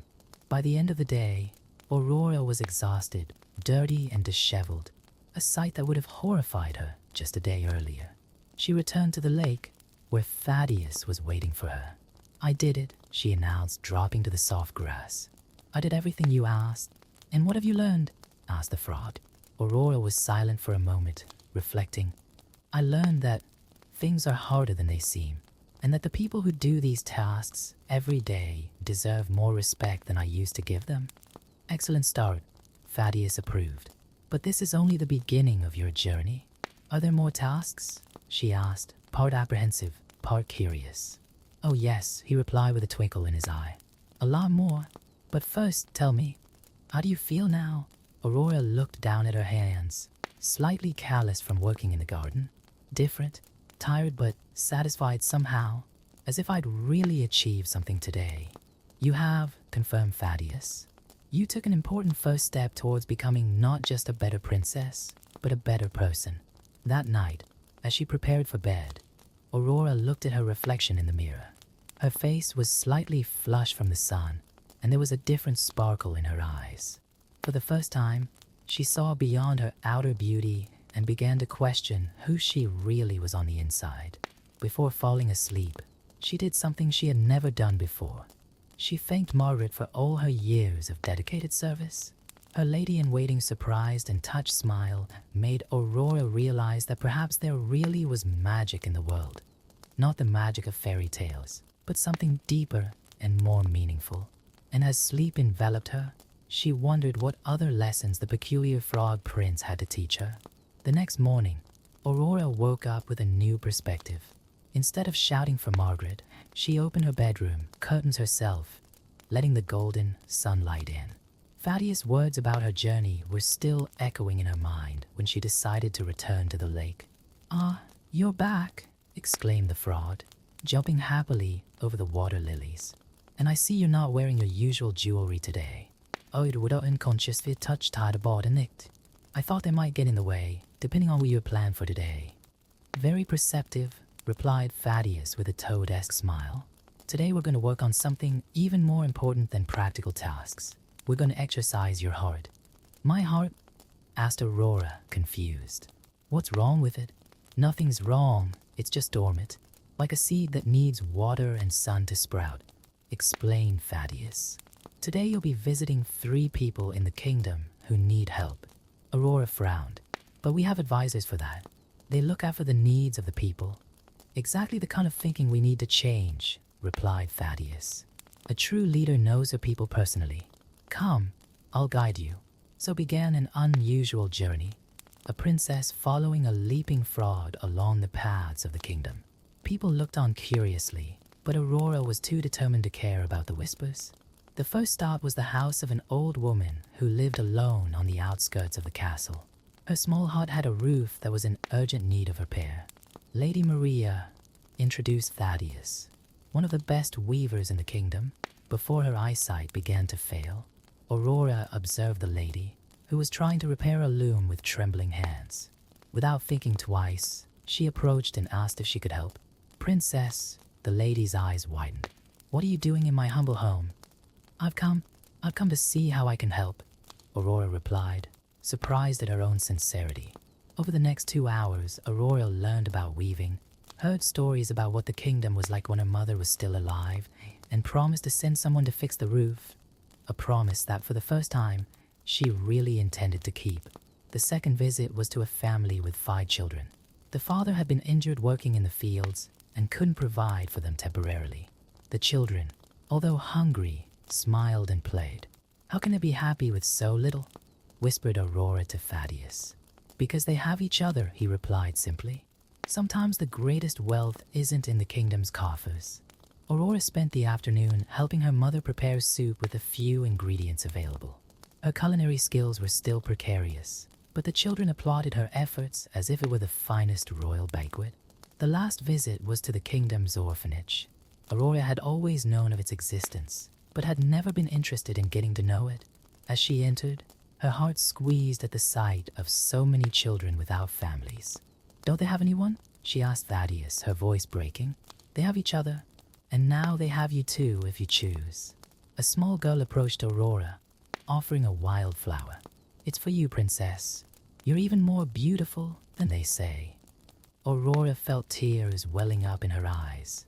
Not from vanity, as was usually the case when she received compliments, but from genuine emotion. She spent the rest of the afternoon listening to stories, playing games, and promising herself that she would make significant changes to those children's lives. When she returned to the castle, it was already evening. Her father, King Edward, was waiting for her worriedly. "Where have you been all day, my child?" "Really getting to know our kingdom, father," she replied, hugging him. "And I've learned so much. Can we talk about some changes you'd like to propose?" The king noticed something different in his daughter's eyes, a maturity that hadn't been there before. "Of course, dear. Let's have dinner, and you can tell me all about it." During dinner, Aurora spoke passionately about everything she had witnessed. About Madame Maria and her loom, about the family in need, about the children in the orphanage. To her surprise, her father listened attentively, occasionally taking notes. "I'm proud of you, Aurora," he said at last. "Your mother always said that one day you would discover your true purpose as a princess. It seems that day has come."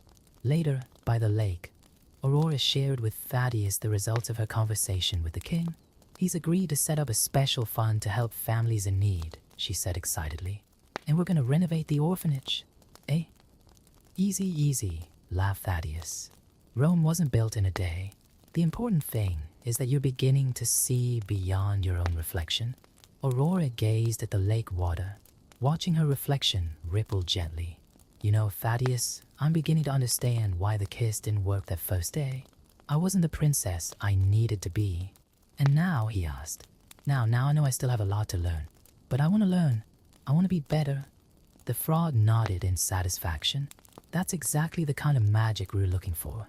True transformation is not always visible to the eye." As the stars began to dot the night sky, Aurora realized that her life had changed irrevocably. Not because of a magical kiss or an enchantment, but because of something much more powerful, the discovery of her own heart. In the days that followed, Aurora established a new routine. Every morning, before the sun had even risen, she met Thaddeus at the lake to discuss the day's lessons. Her father, King Edward, noted with satisfaction the changes in his daughter, especially her growing concern for the well-being of the kingdom. "Today," announced Thaddeus on a particularly cool morning, "we're going to talk about promises and responsibilities." Aurora sat down on the grass, already accustomed to their morning conversations. "I've kept all the promises I've made recently," she defended herself. "Yes, and that's admirable," agreed the frog. "But today I want you to understand the weight of a royal promise. Do you know the history of your kingdom?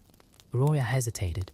She certainly knew the basic stories that her tutors had taught her, but she realized that she had never really been interested in the history of her people.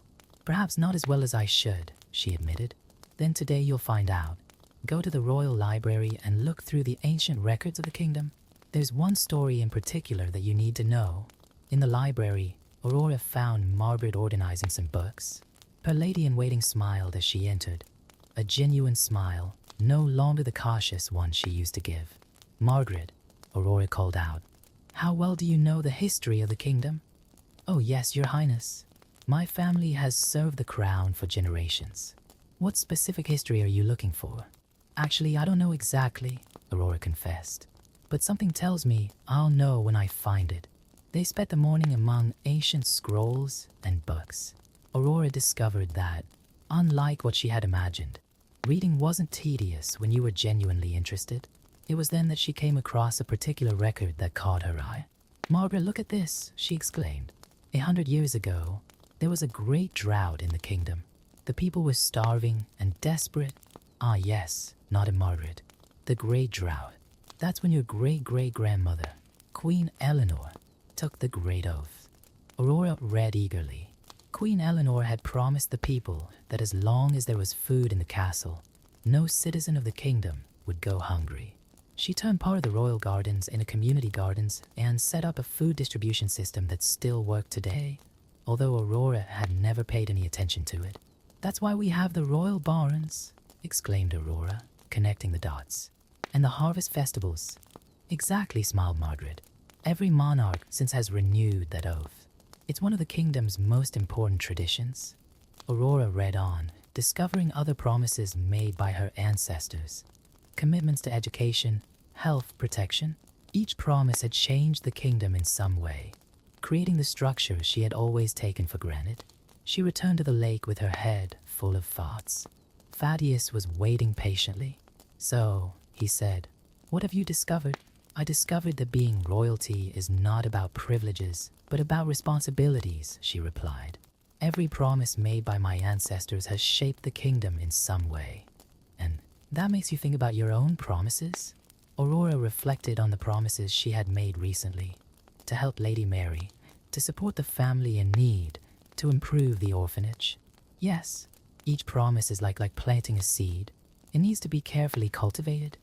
Excellent analogy, Thaddeus approved. And speaking of seeds, how's the community garden you started? Aurora smiled, remembering the project she had started after her visit to the family in need. She had converted part of the castle's ornamental gardens into vegetable gardens, following her great-great-grandmother's example. It's growing, she replied.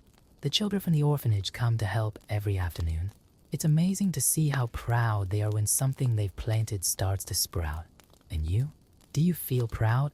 I do, but it's different from the pride I used to feel. Before it was about me, my looks or my talents. Now it's about seeing others grow, about making a difference. At that moment, a butterfly landed on the water lily next to Thaddeus. Aurora watched its colorful wings and thought about how she herself was transforming, not by magic, but through small daily changes. Thaddeus, she began hesitantly, about that first day, when you said you were a bewitched prince, was it true? The frog looked at her with his enigmatic eyes. What do you think? I think that perhaps the real curse wasn't your frog form, but my inability to see beyond appearances. You're getting wiser every day, princess, he replied with a smile. Aurora spent the rest of the day revisiting the project she had started. At the orphanage, she helped the children with their lessons. She herself had insisted that they have regular teachers. In the community garden, she worked alongside the villagers, her once delicate hands now calloused by honest work. In the evening, over dinner with her father, she finally plucked up the courage to make a special request. Dad, she began, I'd like to take part in the next royal council. I want to better understand how decisions are made and how I can help improve the lives of our people. King Edward looked at her with surprise and pride. Of course, my child. In fact, I've been waiting for you to ask. Was I? Yes. You have shown a genuine interest in the kingdom and its responsibilities. It's time to start preparing you properly for your future role as queen. Aurora felt the weight of those words, but unlike a few weeks ago, she didn't feel scared. Instead, she felt ready to face the challenge. Later, in her quarters, Aurora wrote in her diary, a habit she had recently acquired. She recorded her discoveries about the history of the kingdom, her plans for the future, and her reflections on how she had changed. Perhaps, she wrote, the real magic is not in turning frogs into princes, but in turning hearts of stone into hearts that care. Autumn arrived in the kingdom, and with it a gentle change in the colors of the leaves that perfectly reflected the transformation Aurora had undergone. At her first royal council meeting, she surprised everyone with her insightful observations and practical suggestions for improving the lives of the citizens. The princess has shown a wisdom beyond her years. One of the senior counselors commented to King Edward after the meeting. That afternoon, Aurora went to the lake as usual, but something was different. Thaddeus was not at his usual water lily. Worried, she searched among the water flowers and called his name several times. Looking for someone? A familiar voice sounded behind her, but it wasn't the friendly croak she was used to. Aurora turned and froze. In front of her stood a young man, tall and elegant, with eyes she would recognize in any form. The same piercing, gentle eyes as Thaddeus. "How?" she began, but the words failed her. "Remember what I said about true magic?" he asked, smiling. It wasn't about kisses or instant enchantments. It was about transformation, yours and mine. Aurora sat down on the grass, trying to process what she was seeing. "So you really were a prince?" "I'm Thaddeus of Greenwood, yes," he confirmed, taking a seat next to her. "But my story is a little different from what you first imagined." He explained that he had been sent by his own kingdom, disguised as an enchanted frog, to help Aurora on her journey of self-discovery. The magic was real, but it only served as a means to a greater end. "My kingdom and yours have an ancient alliance," he continued. "When your father expressed concern about your future as ruler, my family offered to help in an unconventional way." Aurora should have been irritated by the manipulation, but instead she felt grateful. "You could have simply introduced yourself as a visiting prince." "And you would have listened to me?" he asked, raising an eyebrow in a familiar way. Aurora laughed, recognizing the truth in his words. "Probably not. I was so. You were exactly who you needed to be to start your journey," he interrupted gently. "We each have our own path to growth." In the days that followed, Aurora continued her work in the kingdom with even more dedication. The orphanage now had its own school, the community garden was flourishing, and she had established a regular program of visits to different parts of the kingdom. Thaddeus remained her advisor, now officially, and together they implemented significant changes.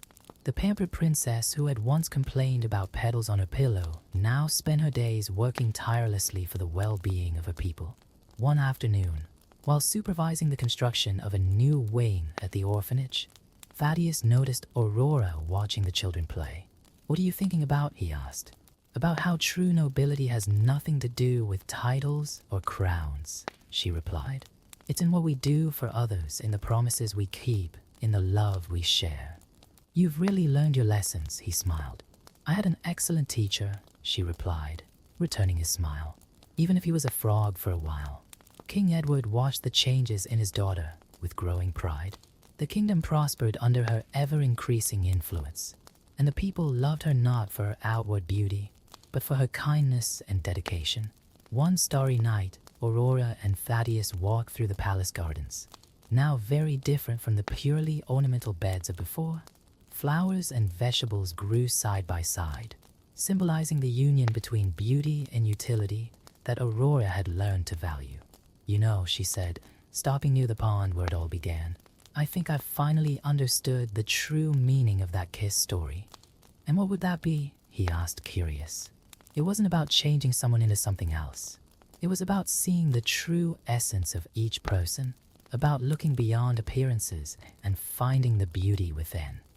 Thaddeus nodded, satisfied. "And what else?"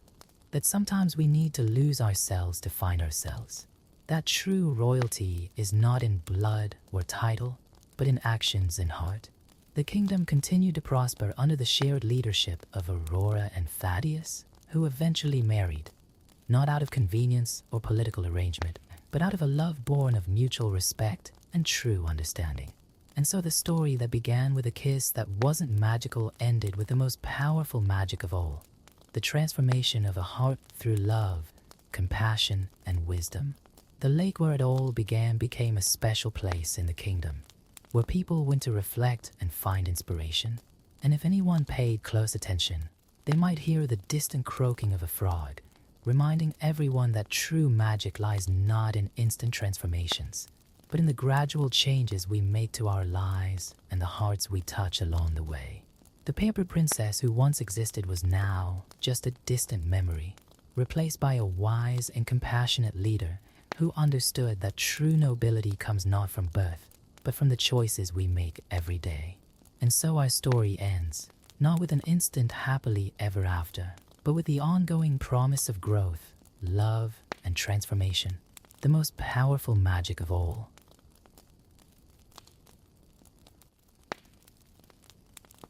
The sun was setting over the horizon of Athens, painting the sky with shades of orange and red reminiscent of spilled blood.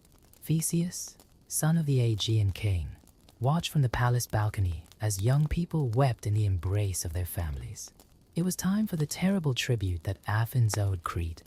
7 boys and 7 girls were to be sent to the labyrinth of the Minotaur. This cruel tradition had its origins in an ancient war between the two kingdoms. After the death of his son Androgeus on Athenian soil, King Minos of Crete, overcome by fury and the power of a superior army, imposed this punishment on the city. Every 9 years, 14 young men would be sacrificed to feed the monstrous Minotaur, the fruit of the unnatural union between Queen Pasiphae and a magnificent white bull sent by Poseidon. Theseus felt the weight of responsibility on his young but strong shoulders. Ever since he was a boy, he had heard stories about the labyrinth built by the genius Daedalus, a prison so complex that no human being had ever been able to find their way out after entering its winding corridors. The prince ran a hand through his dark hair, pensive, as he watched the movement in the harbor, where the black ship with sails of the same color awaited its human cargo. "My son," the deep voice of King Aegeus sounded behind him. "You don't have to do that. We've already lost too many young men to that freak." The old king put his hand on his son's shoulder, his eyes full of concern. Theseus turned to face him, determination shining in his gaze. "That's precisely why, father. I must go. I can't stand by while our people suffer.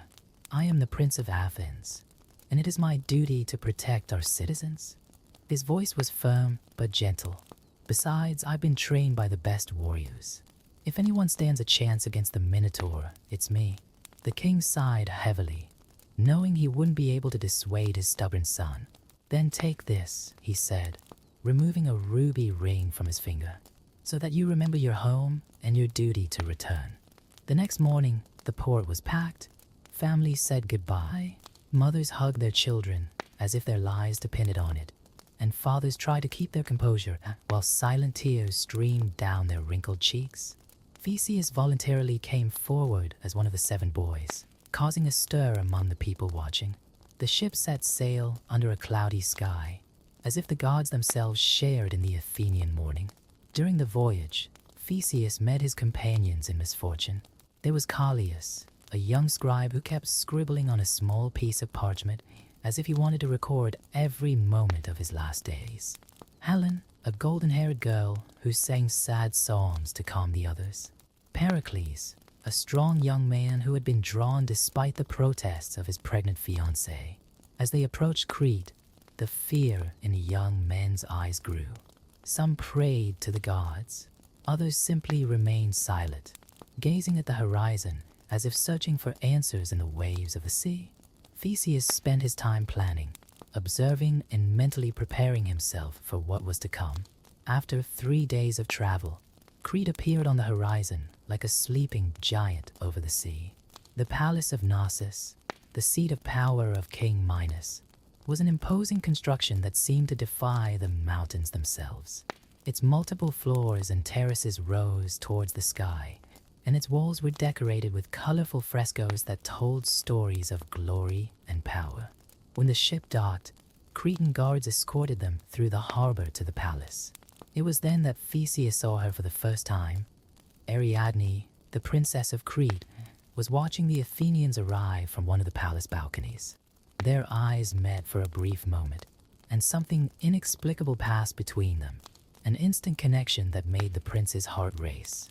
King Minos welcomed them into his throne room, an imposing man with a golden crown and eyes as cold as the sea in a storm. Beside him, Queen Pasiphae kept her gaze downcast, bearing the weight of shame for the monstrous son she had borne. Ariadne was there too, closer now, and Theseus could see the compassion in her dark eyes. "Welcome, Athenians." King Minos' voice echoed through the hall with a false cordiality. "Tomorrow at dawn, you will fulfill your destiny in the labyrinth. Tonight, rest and enjoy our hospitality. It will be your last meal." During the forced banquet that followed, Theseus noticed the furtive glances Ariadne cast at him.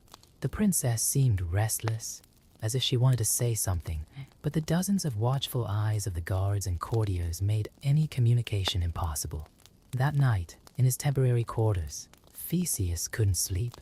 The distant sound of the sea mixed with the muffled sobs coming from the other young men's rooms. He thought of his father, of Athens, of the monster he would have to face, and of Ariadne, whose mysterious eyes never left his mind. Then he heard a soft knock on his door. When he opened it, he found a servant who, without saying a word, handed him a small package and disappeared into the shadows of the corridor. Inside the package was a skein of golden thread that shone in the moonlight and a note written in delicate handwriting. "Meet me in the fountain garden at midnight." Theseus' heart raced. He knew that this could be both a trap and his only hope of survival. But something deep inside him told him that he could trust Ariadne. Stowing the golden bowl in his tunic, he prepared himself for an encounter that would change not only his fate, but that of all Athenians. Shadows danced through the palace corridors as Theseus moved silently towards the gardens. The full moon illuminated his path across the elaborate mosaics of the floor, each step calculated to avoid the watchful eye of the guards patrolling the corridors. The golden bowl weighed down his tunic, constantly reminding him of the mystery that awaited him. The fountain garden was a place of rare beauty. Even at night, crystal clear water gushed from a statue of Poseidon, and the soft sound created a natural curtain that could cover up whispered conversations. Theseus found Ariadne already waiting for him, her graceful silhouette cut out against the silvery moonlight. She wore a dark blue cloak that blended in with the shadows, her black hair tied up in an elaborate braid. "You've come," she whispered, her eyes shining with a mixture of relief and apprehension. "We only have a short time. The guards will be changing shifts soon." "Why are you helping me?" Theseus asked, keeping a respectful distance, but unable to hide his curiosity. Ariadne approached, her voice trembling slightly. "I'm tired of seeing innocent young people die because of cruel punishment. What my father is doing, it's not justice, it's revenge. And the Minotaur," she hesitated, "that creature shouldn't exist. It's an abomination born of pride and shame." She quickly explained about the golden thread, a special creation of Daedalus, the same architect who had built the labyrinth. "The thread is enchanted," she said. "It never breaks and always shows the way back. Tied at the entrance and unwind it as you go. But remember, the labyrinth isn't just a set of corridors. It changes, it moves, it tries to confuse the mind." Theseus held the ball tighter, feeling its peculiar warmth. "How can I be sure this isn't a trap?" "You can't," Ariadne answered honestly. "But if I wanted you dead, I'd just have to wait until tomorrow." Her eyes filled with restrained tears. "There's something else you need to know about the Minotaur. He's not just strong, he's intelligent. My half-brother," her voice faltered, "he understands our language. He can think like a man, but the fury of the bull dominates him. Years of isolation have made him more monster than human." A distant noise startled them both. Footsteps of guards were approaching. Ariadne quickly took something from her robes, a small bronze dagger with engraved symbols. This blade was blessed by priestesses. It may not be enough to kill the Minotaur, but it will help you defend yourself. Theseus accepted the weapon, feeling its comforting weight. Why are you risking so much for me? Because I saw something in your eyes that was different from the others, she replied, her cheeks blushing slightly. I saw hope, not just fear. And maybe, she hesitated, maybe you're the one who could put an end to all this suffering. The footsteps came closer and closer. Ariadne cast an anxious glance down the corridor. There's one more thing, she whispered hurriedly. If you succeed, when you defeat the Minotaur, take me with you. I can no longer live in this palace of lies and cruelty. Before Theseus could reply, she quickly leaned over and kissed his cheek, a touch as soft as butterfly wings. The next moment, she had disappeared into the shadows of the garden, leaving only the scent of night flowers in the air. Theseus returned to his chambers with his mind in turmoil. The golden bowl and dagger hidden in his tunic seemed to burn against his skin, physical reminders of the pact he had just made. His initial plan to confront the Minotaur had turned into something much more complex. Now it was not only his life and that of the young Athenians at stake, but also the future of a princess who was risking everything to help him. Lying on his bed, looking up at the ceiling decorated with paintings of maritime scenes, Theseus planned every step of the next day. His father's ring shone on his finger, reminding him of his promise to return. Ariadne's dagger was hidden in his robes, along with the bowl of yarn that could mean the difference between life and death in the labyrinth. The first rays of the sun were beginning to tint the horizon when Theseus finally managed to sleep, his dreams populated by endless corridors, dark, compassionate eyes, and the menacing shadow of a half-man, half-bull creature. The weight of responsibility had never been so great, but he had never felt so prepared to face it. Dawn brought with it the sound of trumpets announcing the start of the ritual. The guards came to collect the young Athenians, who were taken to a courtyard where priests performed the last blessings. Theseus watched his companions, some weeping silently, others maintaining a stoic dignity in the face of the fate that awaited them. At the top of a staircase, King Minos presided over the ceremony with a cruel smile on his lips.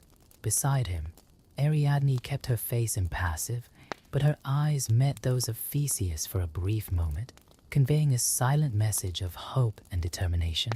Queen Pasiphae was not present, as she always was on these occasions, unable to witness the terrible fate of the young victims. As the guards led them towards the entrance to the labyrinth, Theseus felt the weight of the golden bowl against his chest and the cold touch of the dagger hidden in his robes. The moment of truth was approaching, and with it, the chance to change the fate not only of Athens, but also of Crete. The entrance to the labyrinth revealed itself as an immense bronze door, its jambs decorated with reliefs that told stories of horror and suffering. The air emanating from the darkness beyond was cold and laden with an ancient smell, a mixture of mold and something more sinister that Theseus couldn't identify. The priests chanted darkly as the 14 young men were lined up in front of the entrance.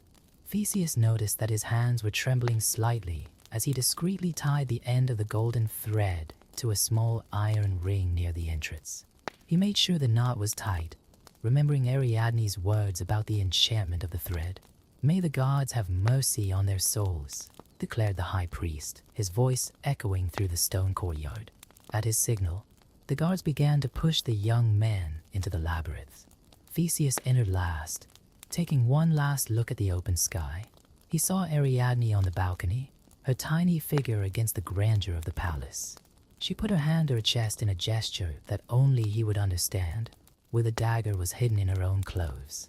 The darkness swallowed them up quickly. The sound of the bronze door closing behind them echoed like a final sentence. Some of the young people began to cry. Others hugged each other in search of comfort. Torches on the walls lit up automatically, revealing corridors stretching out in all directions. "We need to stay together," said Helena, the golden-haired girl, her voice trembling but determined. "No," replied Theseus, surprising everyone. "The Minotaur will find us more easily if we are grouped together. We need to split up." "But we'll die alone," protested Callias, the scribe, clutching his parchment to his chest.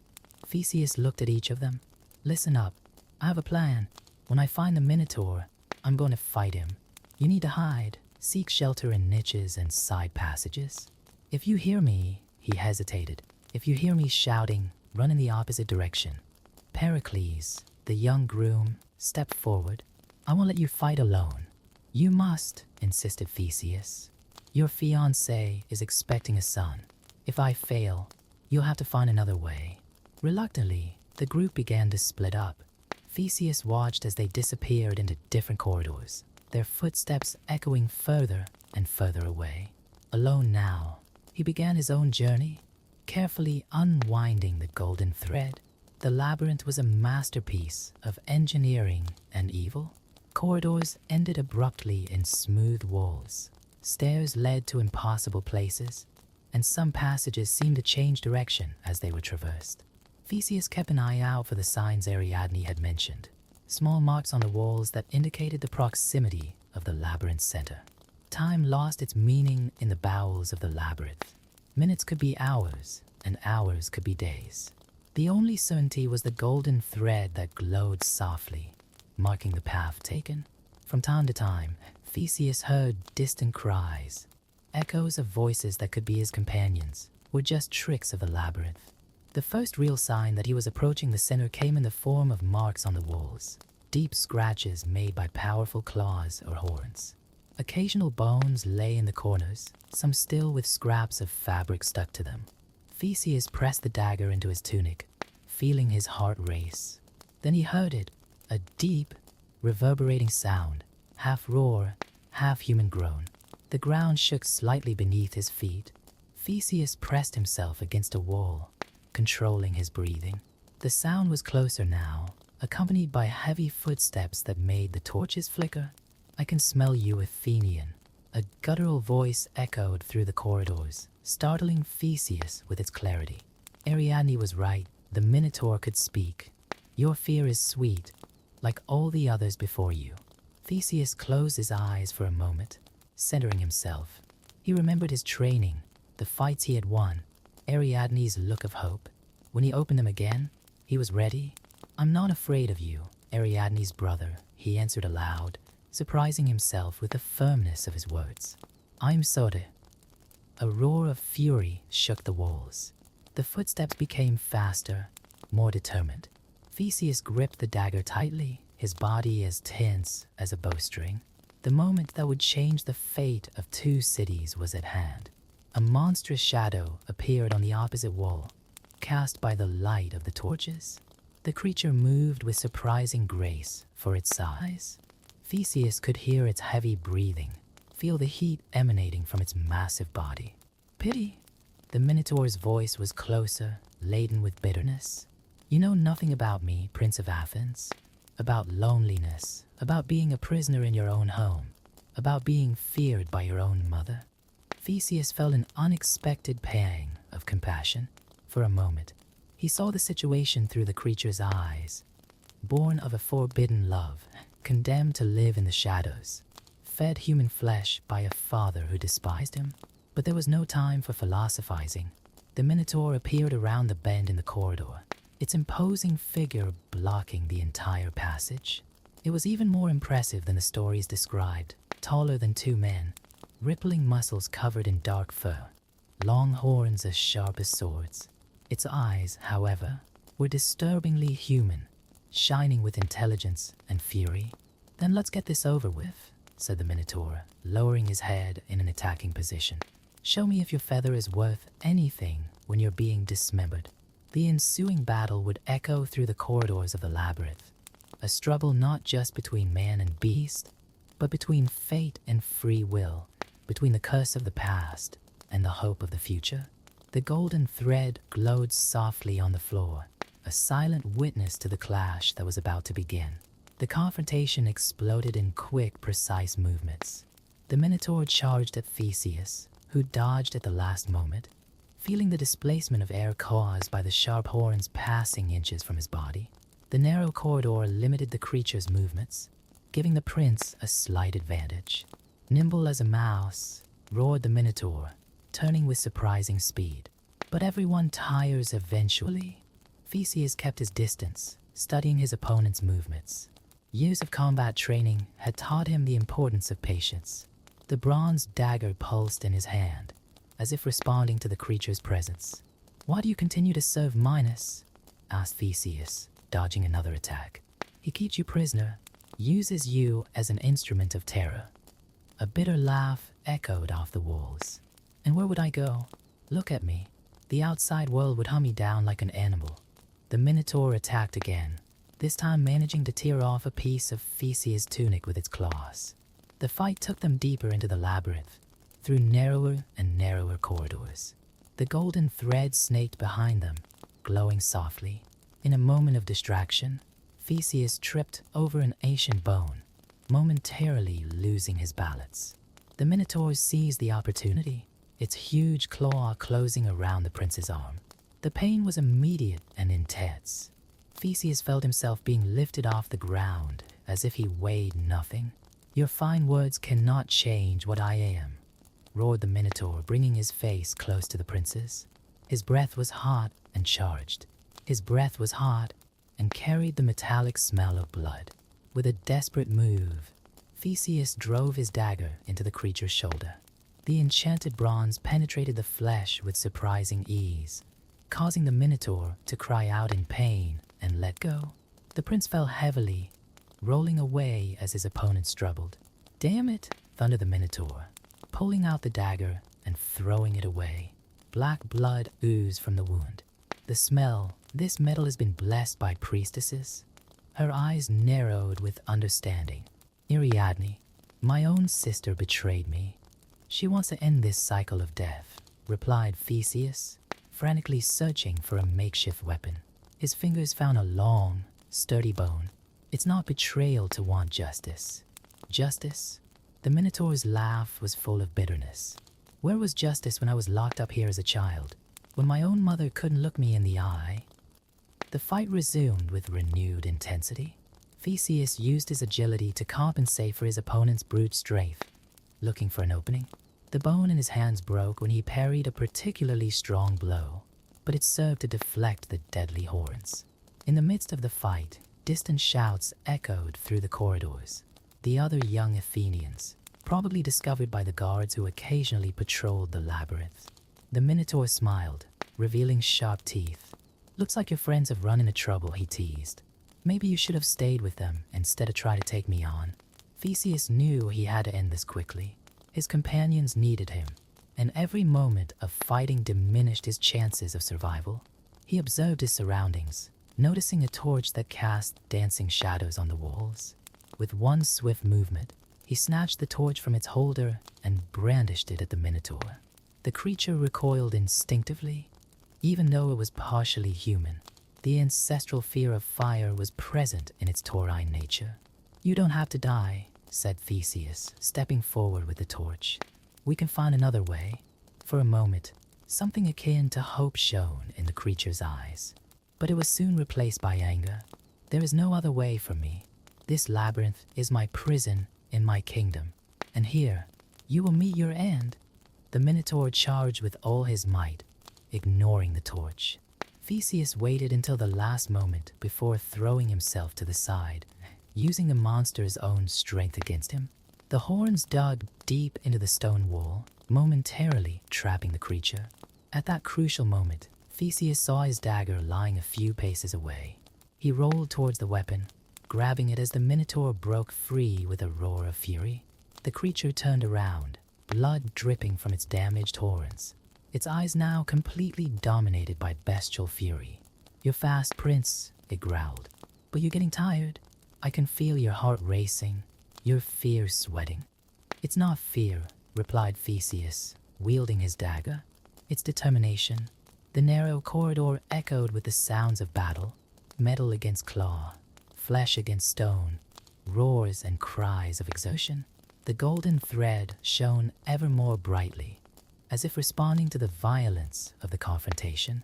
The fight that followed was brutal and desperate, man and beast dancing a deadly choreography in the confines of a labyrinth. The fate of two cities, the future of a princess, and the lives of innocent young people hung by a thread, as delicate as the golden bowl that marked the path through the darkness. And amid the chaos of combat, an ancient truth echoed through the corridors. Sometimes the real monsters are not those who bear horns and claws, but those who create them and imprison them in the shadows. The decisive moment came when the Minotaur, at his fiercest, crashed into an ancient calm. The impact caused stones from the ceiling to crumble, creating a shower of debris. Theseus took advantage of the momentary distraction to execute a move he had practiced hundreds of times in his training, a precise and deadly blow. The dagger found its target between the creature's ribs, penetrating deep into its heart. The Minotaur staggered, its eyes wide with a mixture of surprise and, surprisingly, relief. "So, this is how it ends," muttered the creature, its voice losing its bestial fury and taking on an almost human tone. Maybe it's for the best." Black blood oozed from the wound as he leaned against the wall. Theseus maintained his combat stance, but something about the vulnerability of the moment struck him. "You could have chosen another path," he said softly. "No," replied the Minotaur, sliding down to sit on the floor. "This has always been my destiny. Take care of Ariadne. She was always the only one who saw me as something more than a monster." With these words, the creature exhaled its last breath. Theseus remained silent for a moment, paying silent respect to the being who, despite everything, was also a victim of the cruelty of men and the whims of the gods. The distant sound of screams brought him back to reality. His companion still needed him. Following the golden thread, Theseus ran through the corridors, first finding Helen and Callias hiding in a niche. Soon after, he located Pericles and 3 other young men. One by one, they came together, guided by the light of the enchanted thread. "The guards," warned one of the girls. "They've entered the labyrinth behind us." "Follow the thread," ordered Theseus. "It will lead you to the exit. I'll delay the guards." "We can't leave him," protested Pericles. "You can and you must," insisted Theseus. "Your mission now is to take the news to Athens. The Minotaur is dead. The bloody tribute is over." Reluctantly, the young men followed the golden path while Theseus faced the guards in the labyrinthine corridors. His combat experience and knowledge of the way through the wire gave him the advantage. One by one, the Cretan soldiers were neutralized or disoriented in the darkness of the labyrinth. When she finally emerged into daylight, she found the courtyard in chaos. Ariadne had fulfilled her part of the plan, creating a distraction that allowed the young Athenians to reach the port. The black ship was waiting for them, its sails already unfurled in the wind. "Theseus," Ariadne's voice cut through the air. She was running towards them, pursued by guards. "My father, he's found out everything." King Minos' furious roar echoed through the courtyard. "Traitor, my own daughter plotted against Crete." Theseus grabbed Ariadne's hand, and together they ran towards the harbor. Behind them, chaos ensued in the palace, servants running, guards shouting orders, and above all, the thunderous voice of Minos promising revenge. The road to the ship seemed endless. Arrows whizzed around them, some whizzing dangerously close. Theseus could see his companions on the deck, gesticulating frantically. Pericles and 2 other stronger boys had stayed behind to help them escape, keeping the guards at bay with improvised oars as weapons. With a last-ditch effort, Theseus and Ariadne jumped onto the ship just as the moorings were being cut. The wind filled the black sails, and slowly the ship began to move away from the quay. "It's not over," roared Minos from the dock. "The gods will avenge this betrayal." Ariadne, panting but determined, faced her father one last time. "The gods have already avenged us, father. Their cruelty created their own monsters, and now they are no more."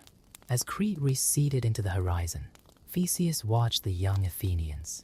Now free, their lives ahead of them. Some wept with relief. Others laughed nervously, hardly believing in their survival. Ariadne stood beside him, her eyes fixed on the future that awaited them. "What do we do now?" she asked softly. Theseus touched his father's ring, remembering his promise to return. "First we go back to Athens." Then he smiled. "Then we build something new, something better than labyrinths and sacrifices."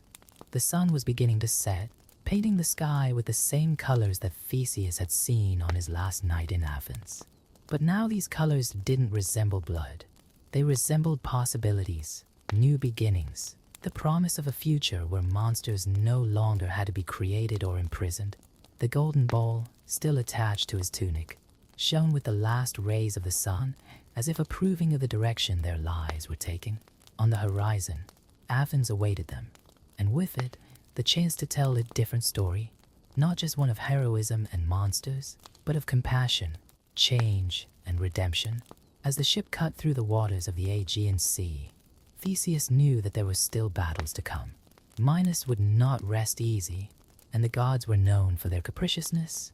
But for now, it was enough to know that 14 young people were breathing the air of freedom, that a princess had chosen her own destiny, and that in the depths of a labyrinth in Crete, a cycle of violence had finally come to an end.